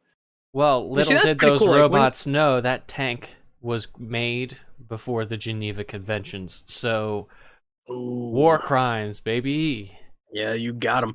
No, I mean, I think Like, anytime you give the ability of creation to the fan base, it's something I wish more games did because they always wind up coming up with the most ridiculous and like chaotic and fun things to do. mhm. Mm-hmm. So I mean, like like when Nintendo brought and made Mario Maker, look at how much that blew up because of the fact that like, yeah, here's all the tools for you. You guys have fun creating. That's huge. Yeah. I mean, that's kind of almost the same extent to the scene by which there was all the modding going on for all the main Bethesda games, like for your Fallout 4, for for Skyrim. Basically, it It's what extends the life of the keeps game. and it keeps the communities vibrant and ever growing, and It probably does. those communities will never die. Like Mario Maker will probably keep going on. They probably don't need to make any more Mario Maker games in No, Skyrim. It's going to there's be no reason to. released annually. At, What from now forever. until I die? Yeah. Until the game files get corrupted somehow and they go, oh shit, I guess we're gonna have to start re-releasing Elder Scrolls 6 again. Or no, that'll be the perfect opportunity for them to finally release Elder Scrolls 6. They exhume the corpse of Todd Howard, The god Todd. implant him with a robot brain and a metal skeleton. He will be a and robo get brain. him to get him to create the classic Coke version of classic Skyrim. And then everybody's gonna say, Crystal "Man, this Skyrim. game sucks." And It then we will bring it be back out a with like Skyrim without ray tracing, like it was released back in insert the Stone year. Ages. Oh my god, you're just you're putting Todd Howard's head in one of those little The robots. robo brains, yeah. Pretty much. The Yep. Robotron things. Yep. Yep, Yeah. basically. And then he just comes out and says, it just works. It just works. Humans. Play Skyrim on your man, new Todd Howard 2000. We've gone off the rails. And it's only an hour in, Russell. Congratulations. They're gonna code Todd Howard's psyche into a Bethesda game. You can interact with him in a terminal that you find in a Oh my Fallout game God. eventually. And he'll lie to you all the time Oh about my things god! that are And when he happening. does it, the Fleetwood Mac's little lies will play in the background faintly. Tell me lies, tell me sweet little lies. It's gonna be like that guy from what was it? Captain America: Winter Soldier, the guy whose like mind is in the computer. Do you guys remember that? Is I that, the, vaguely- right- Vaguely. is that the right movie? I, The guy- I think I know what you're talking about. It's just Yeah, it was like sounds some sort of familiar, but I can't. Some kind of Nazi technology where the scientist put his brain into Oh a computer. yeah, you're right. Yeah, they go to the bunker, and The it's the dude bunker, that's in right. there. Yeah, I remember that. Yeah, that's what they'll do with Todd Howard. Yeah. Yeah, but the creation in games definitely extends the lifespan. Some of my greatest memories from Halo 3 back when that was kind of in season, when that was like the Xbox 360 was around, and I was playing lots of Halo 3 back then. Some of my greatest memories were I actually ended up meeting, getting involved with this one group called Forge Hub. They were known for making some of the more popular like custom maps and custom game types to share with the Halo community for that Mhm. game. And I sent them a message one day saying, "Hey, like, would it be cool if I worked with you guys?" And they actually invited me into their play sessions, and I got to play test their maps and see the stuff that they were making before they posted it for everyone else. It was a good time seeing all the stuff that they came up with. Nice. I know. Yeah. So. So, what's up with this like Activision Blizzard thing? I know I'm changing gears, but like I've heard, I haven't heard anything about this besides the fact that there was something going down. I don't know. Yeah, there's a big lawsuit right now at Activision Blizzard, and it seems like it's kind of hit a boiling point just recently, but they've been having problems for years now with Mhm. like a lot of like gender discrimination and like sexual harassment type of stuff. Oh, geez. Yeah, a lot of the female employees there had complaints about kind of mistreatment from the male population there. Mhm. And yeah, they finally kind of like had a walkout, and Yeah, it kind of hit the boiling point. Yeah. yeah, they had the walkout, and I know like the state of California is suing them. there are multiple lawsuits being thrown their way now for like discrimination and harassment type of stuff. Yeah, it's You know what though? As far as I'm crazy. concerned, if that's the kind of environment that was going on there, they deserve what they're getting. Because I mean, that's no way to be for a place like that. It's not acceptable anywhere else, and it shouldn't be acceptable there. But this almost stretches back to like remember the whole Gamergate thing years ago, and what kind of a big meltdown that was. Was You know, that Yeah, I that vaguely was the deal remember about. that. That was partially about Uh, part of it had to do with what some people deemed ethics in games journalism, but it really Oh, came yeah. down to gamer bros freaking out about like being told that their games could be misogynistic or, didn't do a great job of depicting females in them. And there are a bunch of gamers who freaked the hell out and like literally started like some massive online like and want to call it a hate campaign of sorts, I but it remember wasn't from good. when Gamergate was in its peak. Two things that always come to mind when I think of Gamergate. It was the one Cuphead reviewer. He couldn't get past the tutorial level, Uh-huh. and then the Bully Hunters nonsense. Remember Bully Hunters? I don't. no, No, no. so what it was they tried to make it like a thing where like you could you could hire someone in your to come into your game lobby and Mhm. repeatedly target and harass and kill someone who was harassing you. Okay. And That wasn't the main thing. That may have been something that came out of it, but like, yeah, it was some dumbass nonsense. I remember a YouTuber I follow, Rags. He covered both of those topics and it was fucking hilarious. well, I mean, the big kicker, if I remember correctly, was that there was a big hullabaloo about like a particular review of a game that some people thought that a particular designer of a game wound up having relations with a reviewer of the game or a journalist to get a better score for the game, which wasn't true, and people they were gamers that freaked the hell out. So And then gamers started review bombing it, right? if I remember correctly, I think that was part of it. I didn't pay attention to it at the time, so I don't know all the details. So I could be misspeaking, but um, the whole thing started this like really ugly. It reared this really ugly head in the video games community and showcased like, yeah, this is not a community that's terribly accepting of people who aren't male. Mm-hmm. Um, Which isn't true. and well, I mean, it shouldn't be true, No, but it's unfortunately, absolutely not true. Anybody can be welcomed into a game. It no, doesn't that's what matter I mean. Like, who you are or, where exactly. you come No, what from, I'm what gender you Right. I mean, are. that's how right, it should be. exactly. But I Yeah. think Russ is getting at that right now. There's a lot of obstacles in place that There are that uh, females have to contend with more than males do to get into this when they're dealing with games. Different absolutely. I mean, things that they have to put up with. it even stretches back to back in the 80s when the Nintendo came out and the very first one, and they marketed it the majority of the time to boys and not Yeah. girls. Not that, you know, not that everybody wouldn't want to play the thing, they just chose that as their marketing tactic. And it started this reputation that video gaming is for boys. Well, unfortunately, um, like most things that wind up following that path, it became rather vitriolic when people started to pierce that bubble, and that's what Gamergate did. Another part of it too was the feminist frequency thing and female tropes in gaming by Anita Sarkeesian, which Ooh, yeah. to some people, had they heard that name, it probably would have given them some sort of visceral reaction that they should never have had in the first place. But it kind of showcases that we'd like to think we're past this, but we're really not.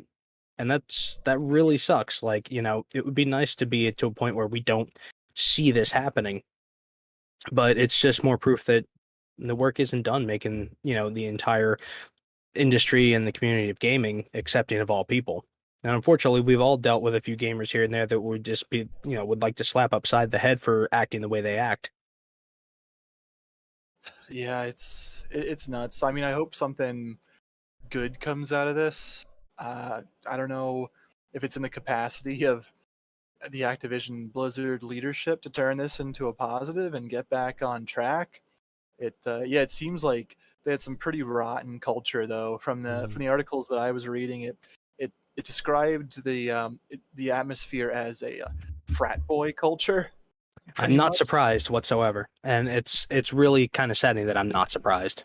Yeah, I guess a lot of guys would come into work and they would just they would come in either hungover, or they would come in and boast about getting laid, or apparently there's some cases of guys who were in leadership positions and they would go off and play Call of Duty and delegate their work to female subordinates. So, I mean, believe it or not, there's a frat boy culture in the company that it's creating Call of Duty games. You never would have thought, huh? The irony is palpable enough. It can be cut with a butter knife, a dull, rusty butter knife. Yeah, so it's these kind of tropes need to be uprooted.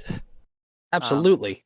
I know a lot of the leadership in the company is starting to leave. There's that J. Allen Brack, who's the president of Blizzard. He stepped down. Yeah, after making comments that, pissed a lot of people off. I didn't look for his responses. I don't remember off the top of my head what he said. I just remember seeing headlines while I was just scrolling through the base book, and he was saying shit like, "Oh well, people need to get over it," and it was the worst thing he could have possibly said. Dude, that's basically like trying to leave a bad situation that you've allowed to go on, and then flip people the double bird as you exit the room, and expecting people not to chase out after you. He said this stuff before he decided to step down. Yeah, he decided to step down as a result of the backlash that he received from his comments. What did he think was going to come from that? Seriously, I don't know. It reminds me of that Xbox guy back when the Xbox One was coming out. And it was supposed to be always online, and people were pissed about that. And what did he say? Just deal with it. That was a guy from Xbox, right? Yeah, I'm pretty sure shortly after that he had to resign. Yeah, let's be honest here. This is the whole let them eat cake type of situation with that type of reaction. Yeah, usually that's with somebody losing their head. Out of touch, Absolutely. Right. Doesn't demonstrate a whole lot of forward thinking there. Yeah. But I mean, I'm glad that. I don't think I really know any of these gatekeeping douchebags myself. I don't associate with them. Same. But they seem to be out there, and it's still widespread, and it's sad to see, because we need everybody playing these games. It's for everyone. Absolutely. The more the merrier. Well, anyway, so I guess that's our intro. So, ladies and gentlemen, friends, we don't have intros. We really jumped right into we jumped right into the main thing when we started talking about we just Halo. Do whatever. Yeah. Next week we're gonna be 5 minutes before we stop streaming, and it's gonna be like, okay, that was the intro, guys. We should make that a bit. See you next week. Well, that's the end of the intro. See y'all next week. Yeah. So this is Dialogue Options number 10, joined as always by my two co-hosts, Ace X-Wing 88 and Marcamune, Russ and Mark. We've already sort of hit on it. We're going to be talking about the Blizzard Activision nonsense. We're going to be talking a little bit about some new graphics cards that are coming down the pike that I'm kind of excited about. And then we're going to be touching a bit on Doom Unrated. Yeah, that movie that came out in 2005. We're going to be talking about that. So... Cool. Well, we definitely covered the Activision Blizzard thing. Yeah. What's this graphics processing you were talking about? Something by AMD? Yeah. I'm really excited about it. So they come out in a couple of days, the 11th, and it just happened to pop up as a notification on my Google News, and apparently they are Radeon RX 6600s, and they are going to be, listen to this, Russell, 8 gigabytes of VRAM for only $379 at launch. That's it? That's it. That looks, was it the 6600 XT? Yes. That's cool. Now it says, here's the thing I'm seeing. It says 1080p max settings, but with a huge frame rate count, it looks like. Well, So I mean, I know there's some people that'll probably be a little pissed that 1080p is the max, but I mean, I you mean, know, I wouldn't be, because that's typically what I try to, yeah, hit. You know. I agree. I like the idea of that because I've always liked it when companies like they can have the top end of it, but I'd rather see them create something that can be a much more widely distributed thing that will play like it would be a solid 7.5 to 8 out of 10. Mm-hmm. You know? Yeah, it's something that it gets you the performance that you'd kind of be looking for in a mid-range card. Yeah, But at an incredibly affordable price, and that's why I'm so excited absolutely. about it. Yeah, it looks like just looking through it right now, looks like it's saying 1080p max settings, like it can play Battlefield 5 at 164 frames a second, Resident Evil Village at 177. Let's see here, Apex Legends at 186. I'm impressed that a PC can play Resident Evil Village in general. Yeah, after everything that Joe I've gone says while through with it. crying. He laughs while crying. Oh, and get this, it can play Tom Clancy's Rainbow Six Siege at 441 frames per second. Your eye can't even see that many frames per No, second. it cannot. What's the max on it? Like 120, 180 that our eyes can actually No, pick I up think on? it's I need the somewhere. specs on my eyes. Yeah, like what can my eyes process? Yeah, man, I've been waiting for that upgrade for years. So, It's Russell, only getting worse. the answer to that question is kind of difficult to answer, because it's a little bit difficult to measure, the frame rate of, someone's eye would be able to pick up. Something that's analog. Yeah. Right. So, like, I think, like, the best estimate out there is somewhere in, like, the 240 to 280 range, but I think it also just depends on the person and how good their eyes are, too. I think maybe the reasonable thing to think is that, at what point do we say, yeah, this is where the game looks best, and to push it further is a waste of resources that can be spent elsewhere. I mean, if you asked me a couple of years ago, I'd say, 60 FPS, 1080p is where it's at, but now, as, technology is moving along. 120? No, I would even just be content with 1080 at 140 or 120 FPS. I mean, I don't know what it is about 1080 that just feels right, because then at like higher resolutions, the UI, if it's not intended for anything past 1080 or 720, it gets really small. Right, like it's kind of like a nightmare playing some of these games on my 36-inch television screen at 1080 when the UI is like stupid small. Yeah, no, so I gotta you. sit on top of my TV. Honestly, I think when it comes time for like looking at stuff at 4K, yeah, it looks really, really nice. But 1080 still looks pretty decent, I would say. Yeah. I mean, maybe 5-6 years from now, that might be a little different. It might be kind of like, this looks okay. I'd like something a little bit better, but 1080 is okay with me. Yeah, and I mean, like, at absolute minimum, I would want something running at 720p. Like, that's absolute bare bones minimum these days. No, I gotcha. So, well, let me see what the actual thing is, because this is saying like talking certain games at 1080p max settings, but I'm wondering what it actually goes up to completely. I'm trying to look through the actual specifications and see if it says. I need to get a 4K TV at some point.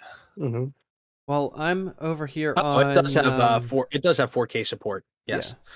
Yeah. So I'm here on AMDtech.com, and they have like a breakdown of the 4 AMD Radeon GPUs that they have. So it's the Radeon RX 6700, 66, 56, and 55 XT.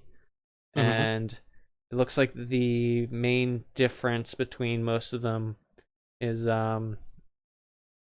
pretty much just the amount of RAM, the amount of VRAM, and how much memory bus, and total board power.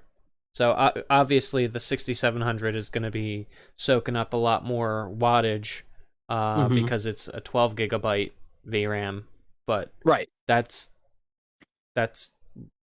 probably more than you'll ever need with any of these modern games coming out these days. Oh, absolutely. I mean, even what we were talking about with with the Xbox One and the Xbox Series X, we're getting to a point now where even if the newer systems are that much more advanced, the game still looks pretty decent on old hardware. I mean, we've kind of hit a point of diminishing returns like you've talked about. So a card like this that's affordable and will probably be even more affordable within a year or two's time, that can still run these games at a pretty strong clip, I think it's a great idea. Yeah. And you don't have to worry about compatibility anymore these days. You can, have AMD parts with a Intel, Yeah, they play nice. Yep. Yeah. So Well, I mean, I actually had one back in the day on my old desktop from the mid 2000s. I had when it was still ATI instead of AMD before they got bought up, and that graphics card worked perfectly fine with the computer itself. So they never really had any major issues. yeah. At least past that point. Yeah, the only thing you have to watch out for when you're building PCs and stuff like that is you just need to get a motherboard that supports the Yes. your processor, because it has to do with like the threads and all that. So Right. because believe it or not, if Mark, since you probably, I'm assuming that you don't know anything about building PCs, so I'll explain it to you. Okay, so so the AMD motherboard doesn't have the pins, but the processor does. It has the pins that you push down into the board to make them connect. Well, it's the opposite for Intel. So the Intel motherboards have the pins, the processor does not, and that's the major difference. So that's the only thing that you have to worry about as far as compatibility. Everything Does else. that mean you just get a cable that connects the two correctly? No, I'm talking about the CPU, Russell. Oh, I'm sorry. Never mind. Yeah. So your processor, your CPU, the brain of the computer that you're connecting, so it needs to match up to the motherboard. Otherwise, everything else is completely compatible. You can have a Intel motherboard and processor, but then have AMD graphics card and everything else. Okay. Yeah. Now I'm actually taking a look at this here, just looking at the specs itself. It says peak single precision compute performance. It goes up to 10.6 teraflops, which is actually still about 1.4 less than what the Series X can handle. I was about to say the 360, and I caught myself. But at the same time, for somebody who's sticking with a PC or who wants to play Infinite on PC, when it comes out, this is a viable option. Yeah. Totally.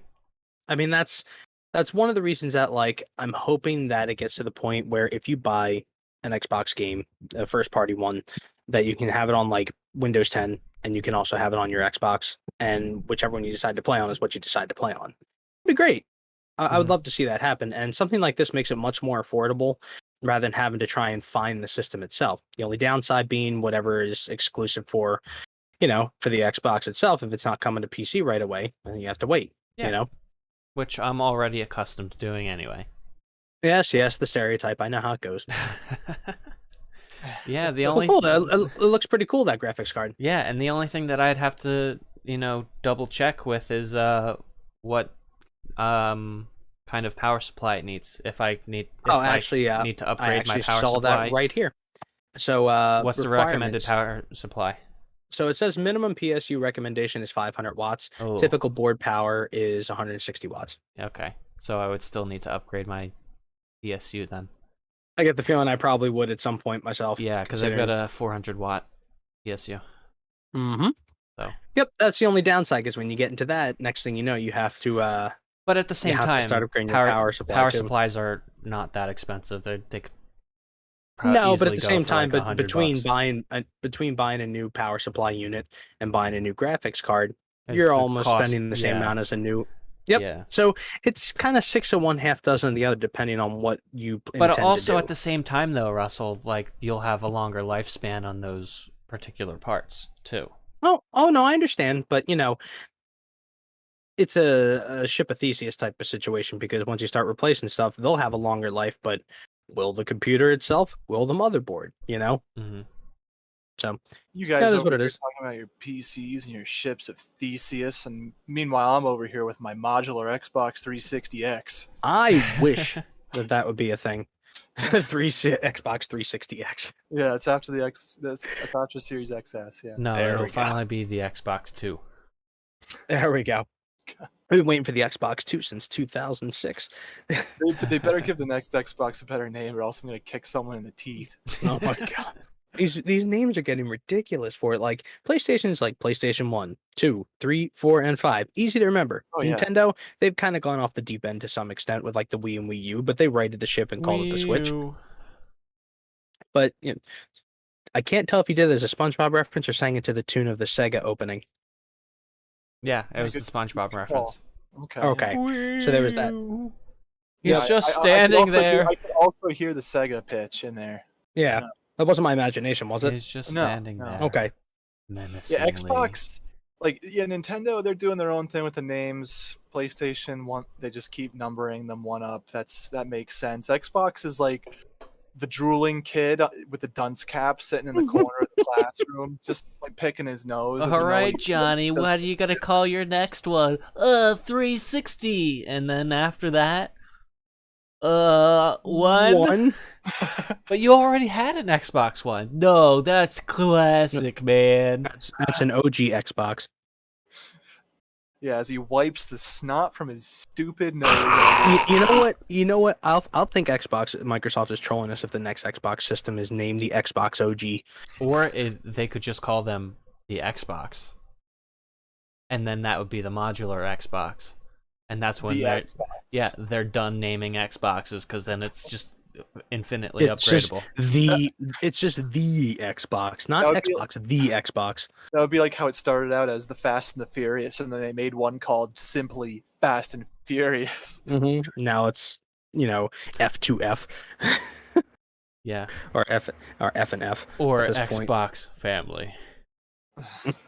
Circling back on that Vin Diesel joke. Oh man, I feel like we're just like trying our best This to is a circle back on the console for memes. family. Xbox Diesel. The Xbox Diesel. That's the special edition where it's It gets got 50 Vin miles to the Diesel gallon. on it. You can fit so much family in this baby. Slaps the roof of Xbox Diesel. You can fit so much family in this bad boy. Oh, that's great. Where do we go from here? How did we get there? Doom. This is not my beautiful house. This is how not did- my beautiful wife. How You did jerk, I I get want- here? Well, You my jerk, I God, wanted to what make have a I done? Hits reference. Yes. Speaking of shotgun shells, maybe we should just talk about our movie that we want. Oh yeah. Before Joe steals my Talking Heads reference again.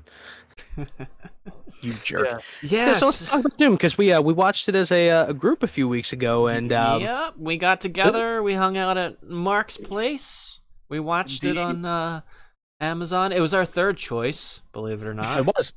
Yeah. What were we Because- trying to find on Amazon first? We were trying to find Super they're Mario Dead Rising. Brothers. Super we were Mario trying Brothers, to yeah. watch Super Mario Brothers, and then That was our the first choice. the Super Mario Dead Bros. Rising. And then Dead Rising. Films. Yeah. Yep. Yeah, believe it or not, there are two Dead Rising movies. Mhm. Yeah, Yes. And I I didn't- specifically said let's watch the one with Rob Riggle. yeah, because apparently in the first one, Rob Riggle is Frank West, and I would pay good money to see that. yeah, sadly they just weren't available on Amazon Prime. Yeah, so they, we'll have they to, were they were listed, but they were just listed as But yeah, they had a unavailable. trailer, which makes absolutely no sense It's to so me. frustrating. They'll have these movies listed on Amazon Prime, and you can rent a lot of movies on there. Like usually, if I'm trying to find something there and I search for it, it's typically there. But it wasn't in the cards for us finding those some more obscure movies. But we did Mhm. find Doom. Yes. Yes. Oh my god! So- And it was interesting too because I had seen this movie prior to us watching it as I a had never group, seen it. Neither have I. so I kind of knew what was coming with it. But it was fun to watch all the same. I mean, I know we all had our impressions of it, but I mean, I thought it was a decent movie for about the first half to 2/3 of it, Mhm. and then it kind of derailed as they figured out like, hey, this is supposed to be a video game movie, so how It's do like, we? oh wait, shoehorn that? we're not making aliens. Yeah, that was my gripe with it. It was pretty much an Aliens clone. Yeah. You have this group of soldiers going into the danger zone. And it's very suspenseful, which Yeah. caught me off guard. And Mhm. Doom isn't really more about suspense. It's the games are very action heavy and fast paced and Mm-hmm. going from room to room. And Oh, it's blowing abject, bald demons faced away. destruction. Yep. You know. yeah, and this one was very suspenseful and just like Aliens. Mm-hmm. It takes a while of building up suspense before you actually see the monster. Yeah. And you know Absolutely. what, Mark? On paper, all of that, what you said right there, honestly sound kind of great, but in execution, It falls kind of flat in right, certain because spots. it was a Doom movie, Exactly. they had to figure out a way to get it to be Doom, and it didn't quite work. I still enjoyed watching the movie. I just, like Russ said, about 2/3 of the way into the movie, The Rock's character kind of just goes off the rails. He goes Yeah, from wanting to let's go full spoilers. I mean, I think we could probably agree that you we're know not recommending this movie for Oh viewers. no, I would No. absolutely recommend this movie if you're just looking for like a shitty movie to watch. Yeah. Um, but I mean, It doesn't get my. Let's go around the board. Okay, all right. Joe. It gets the approval from Joe. absolutely. It gets a no from me. How about you, Russ? Would you tell people to watch this? God, I have such a tough time giving a yes or no answer on it. I would say yes, because it's kind of entertaining to watch like mid 2000s The Rock act like the way he typically does. I'm It not has- Because supposed to obviously, die like here. he plays a much different he plays a much different typecasted character now in like modern day movies. He's like in a Disney movie. He's been in several of them. Wasn't he a back fairy then, in one movie? What'd I you think say? he was. He like Yeah, the it Tooth was. Fairy or something like that? Yeah, he Oh did. yeah, there's some kind of tooth fairy shit. Yeah, I mean, the kicker's at like mid 2000s. The Rock was just like a stereotype of like macho manliness. Wasn't So it was that kind because of he was a wrestler. Yeah, he was just coming out of his like wrestling Yeah, he career. was. So Yeah, that's exactly right. So Yeah, it's kind of fun to watch that for what it is. it does have some good like. If you appreciate early to middle 2000s cheesiness in movies, It's Mhm. got some of that. it Yeah. has that. And um, they're introducing this group of soldiers at the beginning of the movie, and they're going one by one. You can just in your mind, like, You know okay, who's going to be dead. this Yeah. guy's dying. This guy's gonna die early on. Okay, this guy's like the asshole of the group, so he's gonna get a funny death. yeah, you This got the guy is comic like relief guy who's like crushing on the other girl. Oh Yeah. my god. This dude's stoic and serious, and he's the only one who doesn't have his head in his ass, so he's probably gonna live. Which leads me to the point that like all the thing I kept thinking the entire time is that like I thought Carl Urban was a decent choice as like the straight man type of character, but Rosamund Pike was a bad choice to play a sister because she cannot do an American accent worth her life. She was good in that one James Bond movie. I think it was Die Another Day. Is that the one, Mark? I can't remember. Is that the one where the guy the guy was from Asia, but he was able to give himself like a facelift, and it was the one that Halle Berry was in, and they go to that like they do like some sort of show up at the Arctic Circle, and ice he's like palace there's thing? like the sun weapon that like destroys the entire like iceberg, and he's like surfing down some huge tsunami thing on like a wakeboard or something with a paraglider. That's some nonsense, but she was in that movie. And that was where I first remember seeing her. And I'm like, okay, yeah, she's British. That makes sense. She has the right sound for it and the right look for it because, she Yeah, has I've the right seen all the accent for James it. Bond movies, but I didn't remember her because she wasn't one of the main Bond girls. She must have been a villain, right? She initially, I think, was with MI6 and then basically turned out to be a double agent. Okay, yeah. This was in the era of, like they had like the big stars as the Bond girls because it was Halle Berry in that movie. Yeah, Halle Berry. So in any case, seeing her character in this Doom movie, I'm like, it didn't sit well with me hearing her try and do an American accent. They could have chose somebody better. I get that they wanted somebody who looked like a scientist and acted like one, but it didn't fit. I will say that I actually did kind of like the more suspenseful aspect of it because you can't turn something that's just bald-faced, destruction with heavy metal music into a movie and expect people to pay attention to it the entire time, unless you're just expecting them to be like on adrenaline on the edge of their seat their entire time and then foaming at the mouth an hour and a half later. I think they could have probably given it some kind of story. I don't know enough about Doom lore. I don't think not like it's known for the story, but as far as stuff that they could have pulled from to make a movie off of it, I mean, first of all, it begs the question: should there have been a movie made in the first place? They never turn out well, the video game adaptations. But hold on. So here's the thing, though, and I know we kind of vaguely touched upon it after we watched the film, Mhm. I think the release of Doom 3 in 2004 was Inspired a that. big Yeah. influence on how the film was, planned and shot and presented The in aesthetic. 2005, Yeah. because Doom 3 is kind of like, Exactly, the kind yeah, of along the same lines. I yeah, actually it's after we watched that movie, I came home and watched a playthrough of Doom 3, and mhm, I'm like, I see where they're getting this from now yeah, because the and aesthetic looks very much the same. You fight like people who are zombified, yes, basically, or who are like demon-like, yeah, rather than just all the hell spawn. So mhm, I see where they got it from. Okay, Um, that's the other thing is it felt more like a zombie movie when I was watching Doom, yeah, yeah, and because I I've went never played through. Doom 3. Yeah, I went through and played through. I want to say I hadn't finished it, but like this past week, I went through and tried to play as much of the way through of it as I could.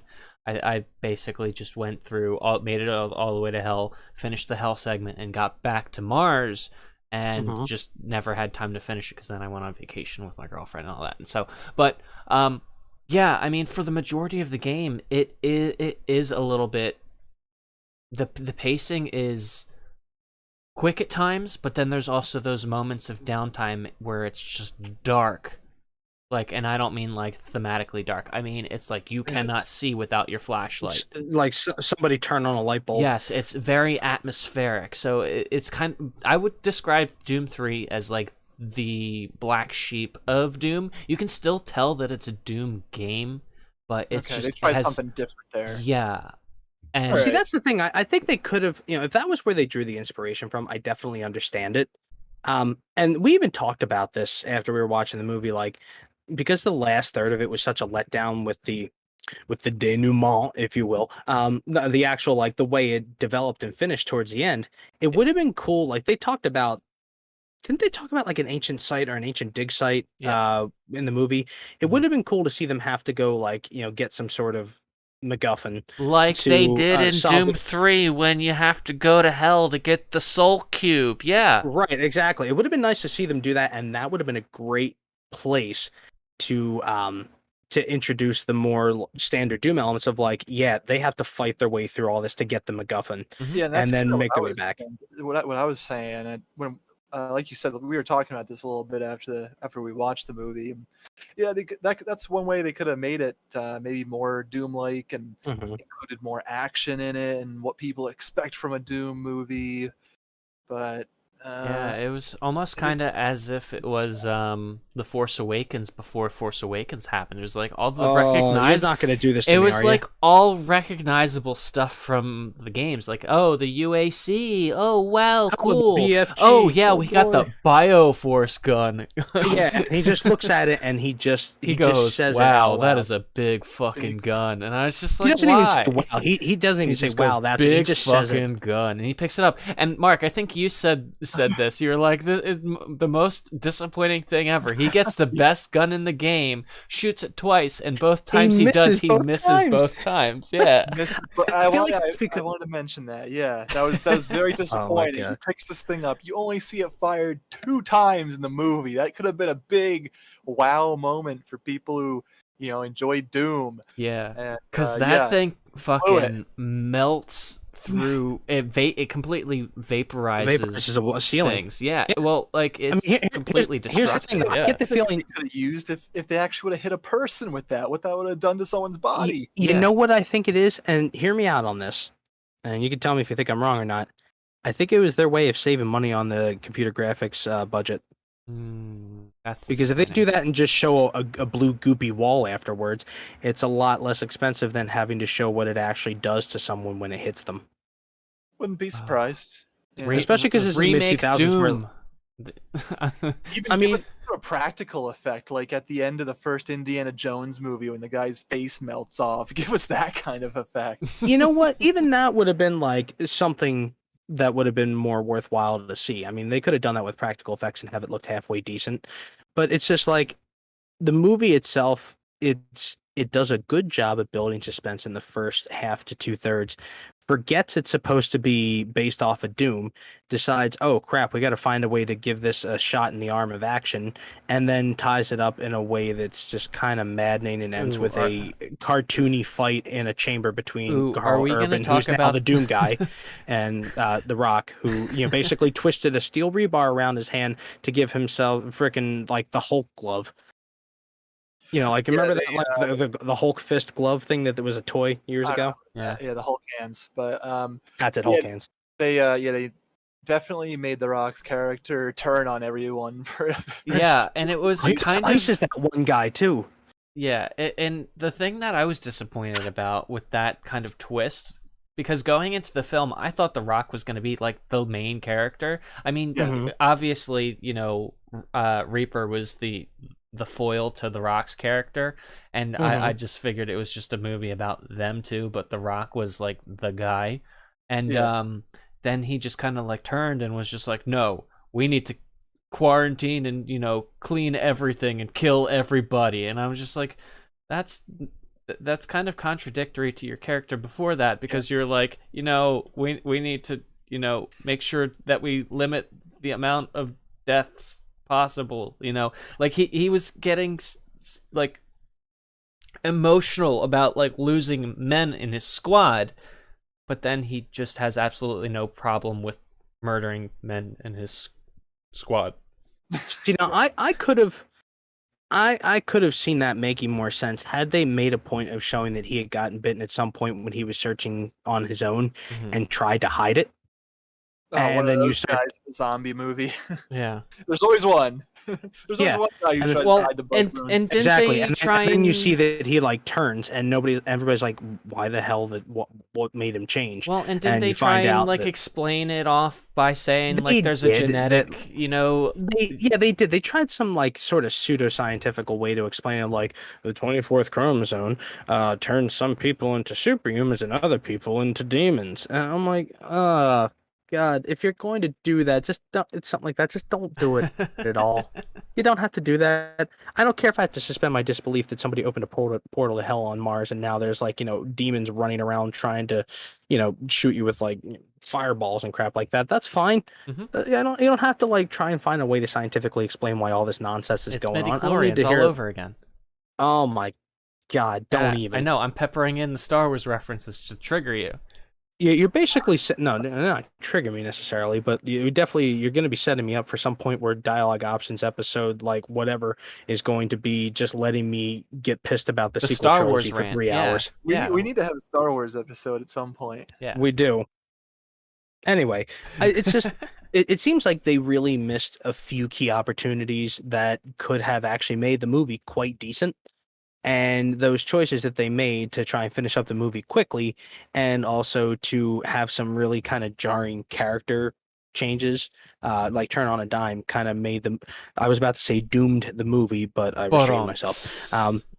So it's kind of a shame too, because we even talked about like there was the guts of what could have been a good movie there. Yeah, it started out decent. I was willing to accept that they're going to make it a more suspenseful movie instead of more action packed, but like we're saying, really went off the rails. Yeah. My favorite part of the movie though was the first person perspective. Oh no, it was kind of cheesy. To be honest, Mark, I don't know. I feel like that's the point in the film where they went off the rails. Yeah, because that was the point where they were like, "Oh shit, this is supposed to be a Doom movie. We need to make this as doomy as possible." And like the pacing of the film just went from like a slow burn atmospheric horror to cheesy action movie, just like that. I thought it was a cool thing to put in for people who are playing the games, and it's a first person shooter, so they put that part in the movie, and it was more action packed, and it gave people maybe. And it I mean, I can definitely concede the fact that it had like a Doom feel to it, because he was just going room from room to room, clearing and just butchering everything in sight. But it just felt really out of place as far as the film itself was concerned. In my opinion. I think that begs the question though, because one of the biggest issues with the video game movies is that like you want to make a movie that people are going to be like, oh, I enjoyed playing this game. I want to go see it.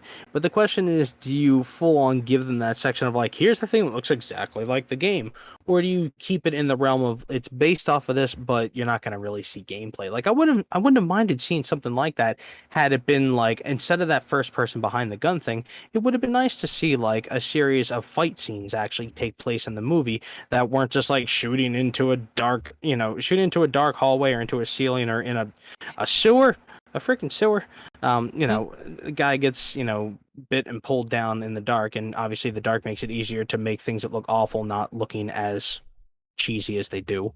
But it's such a letdown that like that they felt that they had to do that because otherwise people wouldn't have bought it that it was a Doom movie. Yeah. I thought it was good fan service, and I'm gonna disagree with Joe because, like I said, I'm not gonna recommend this movie to anyone unless they want to see like a crappy movie based off of Doom and just like they want to watch it for a laugh. But I don't know, Russ, you never gave an answer, did you? Would you or would you not recommend this movie to someone? I'd have to say probably not, unless you were actually looking for just a kind of a cheesy movie. The problem is that like if the whole thing was cheesy, I'd say yeah, watch it because it's cheesy. Have a good laugh at it because of how ridiculous it is. Right. But the problem that it's like somewhat serious and halfway decent part, at least the first half of the movie makes it be like, yeah, it's kind of good, and then it's not. And that's kind of the point that I was trying to make. Like it just the tone of the film just it doesn't feel like it complements itself near the end. The tone of the film off, hit a wall and made a left turn. Yeah, it starts off real dark, real atmospheric, real serious, and then it just, like I said, it remembered that it was somebody spilled their drink on the control board. Yeah, they remembered they had to make a Doom movie, and so they were like, we need to make this Doom. Yeah. From my perspective, it was already off the rails at that point. So I was like, okay, first person mode, and he's going through these rooms and killing things. All right, looks like Doom to me. I'm behind it. Yeah, that part. I mean, that part was kind of cool because they kicked in the heavy rock music, the heavy metal, and like just had the guy clearing house, and that was kind of cool to see.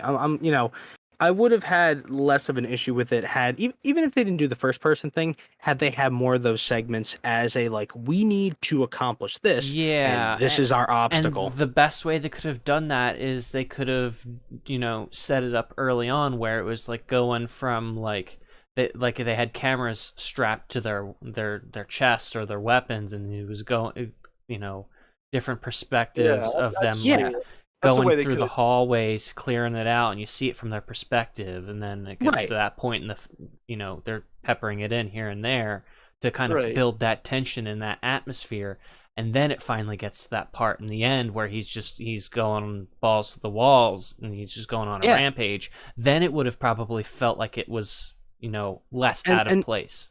Yeah, and such a simple perspective shift would have served it so well. Yeah. Sorry, Mark, I didn't mean to cut you off.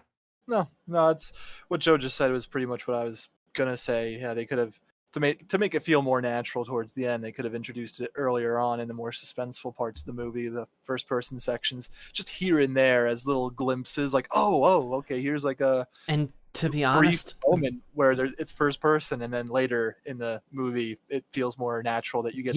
I absolutely agree. And to be honest, think it would have been cool. Go ahead. No, and to be honest, that's kind of like what I thought they were going to do throughout the movie. So I was really surprised that they didn't do it at all until that part in the end. In that last maybe like 20 minutes or so.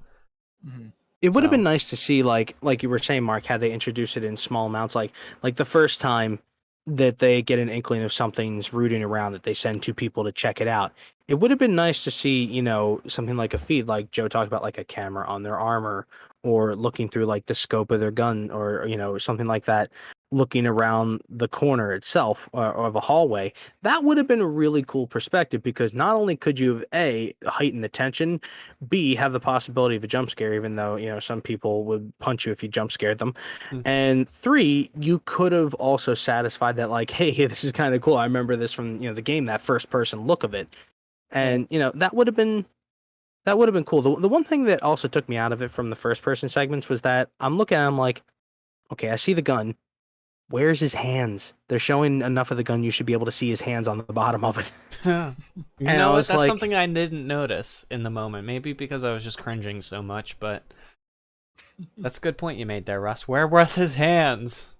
yeah, no, I mean that's the thing about it. Like, it's amazing to me how just small little perspective shifts or taking a look back and like, okay, how can we make this look realistic enough to be believable rather than cheesy as an Easter egg can change the feel of something like that, or even just those small little decisions that makes you think like, is this because we have the benefit of time, or is this because, nobody thought of it at that particular moment and nobody said to whoever had that, vision, like, hey, you should do this because it would make more sense and it looks better and it actually won't look like you're just trying to ham up the film with action because you forgot about it.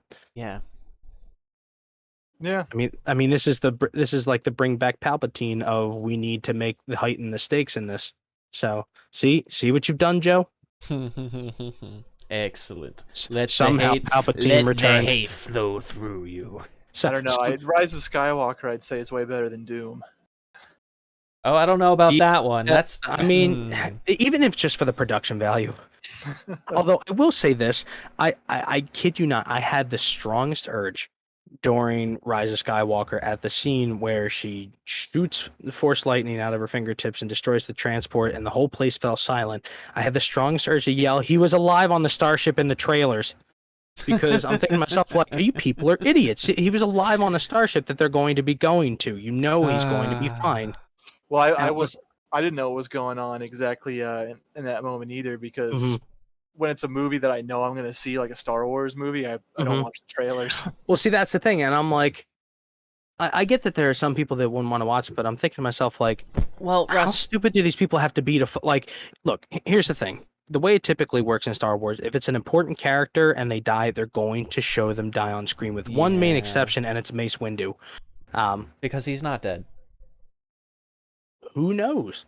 I mean, we never saw him truly die. We just saw him get tossed out a window, but he's a Jedi Master. Who the hell knows? He could probably freaking float through the air. Well, Russ, and, the thing is, though, shoot some fools while we're at it. I mean, Disney has, had times where they've put things out in trailers, especially specifically for the Star Wars films, and then completely omit them in the film. Like, the one thing that always comes to mind is the Rogue One trailer where she's going through and she's doing I'm a rebel, I rebel, that speech in that trailer, and they cut it from the film. I think they cut it because of the visceral reaction to how tongue-in-cheek that was. I'll give you a good example, though. There was a part in that movie where they were actually some of them were going to make it out alive, because you see them running out of the bunker with the actual Death Star plans. Yeah. And they changed that around when they did the reshoots. And I get that. But, this was something where, like, you could see it beat for beat. They took it from the film for the trailer, And in that moment of sitting in the theater, I'm like, he's not going to die. They're not going to give a character that's been around for 40 years a cheap death where you don't even see him on the screen. It's ridiculous to think that they would. So, how did I get here? Somehow Palpatine returned is just like this. Somehow we need to. And the best part of that, comparing Rise of Skywalker to Doom and Palpatine, I don't know. Somehow you started talking about Star Wars, which has been, pretty much the story of our entire friendship. Yeah, pretty much. Well, Russell, you want to know the best part about that line of them saying, somehow Palpatine returned? It's a meme. Well, no. A bit of that was, or something like that, was ADR, where you know what ADR is, right? I've heard the term before. It's so basically ADR is where they plug in a sound clip in between. Okay. So I think there was a reaction to him. What's his name? Oscar Isaac. Oscar Isaac's character, yeah, where he says somehow Palpatine's returned, and then there's like the scene, like the transition scene of like the aliens reacting, and someone says something. He's like, "But how is that possible? Oh, he blew up with a Death Star." And I heard they added that in after the fact, because they knew people were going to be like, "Oh, well, how's that possible? He blew up with a Death Star," or something like that. Good lord. Yeah. See, that's the thing. Like, That film is shit. you know what? The funny part is, the more I look back on it, the more I realize you're right. I thought at the time that it just was slightly better than The Last Jedi, and I have my issues with The Last Jedi, but that was definitely a Oh, more yeah. coherent film than Rise of Skywalker. The only good part of that film is two good parts of that film is watching Ben Solo once he's been redeemed, like completely destroy the Knights of Ren. They give him the lightsaber, he does the Han Solo shrug, and proceeds to whoop all of them completely.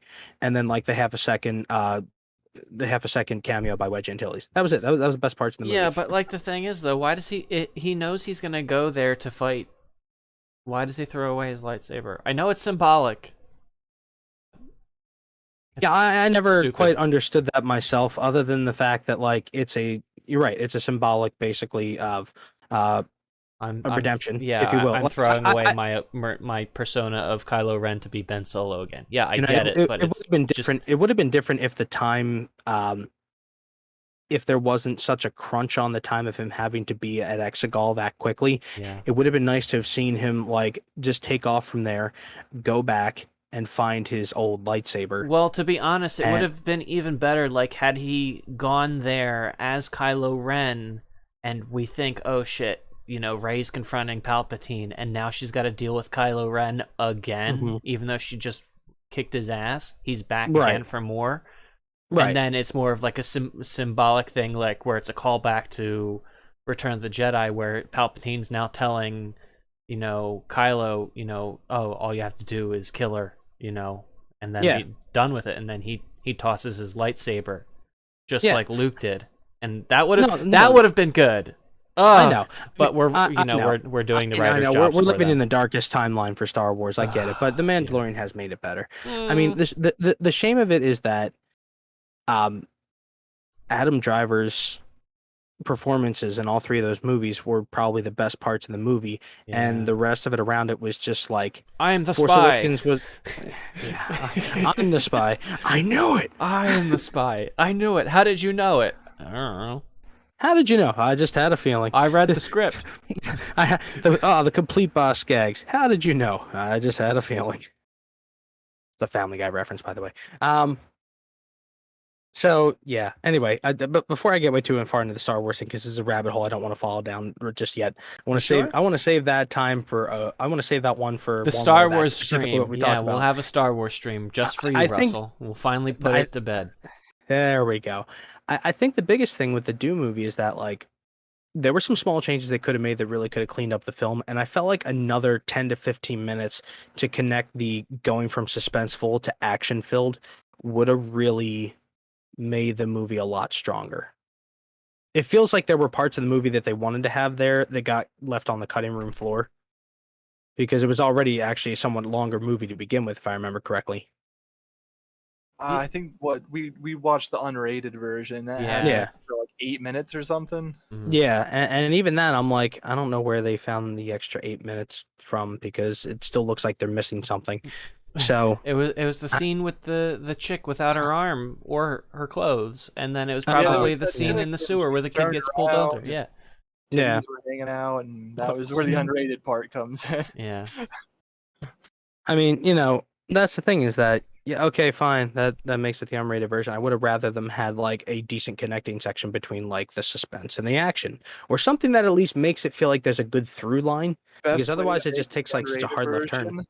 You take that first person part of the movie, and all the demons have their titties hanging out. That's another thing that was kind of like a letdown. They only had one type of demon, other than like.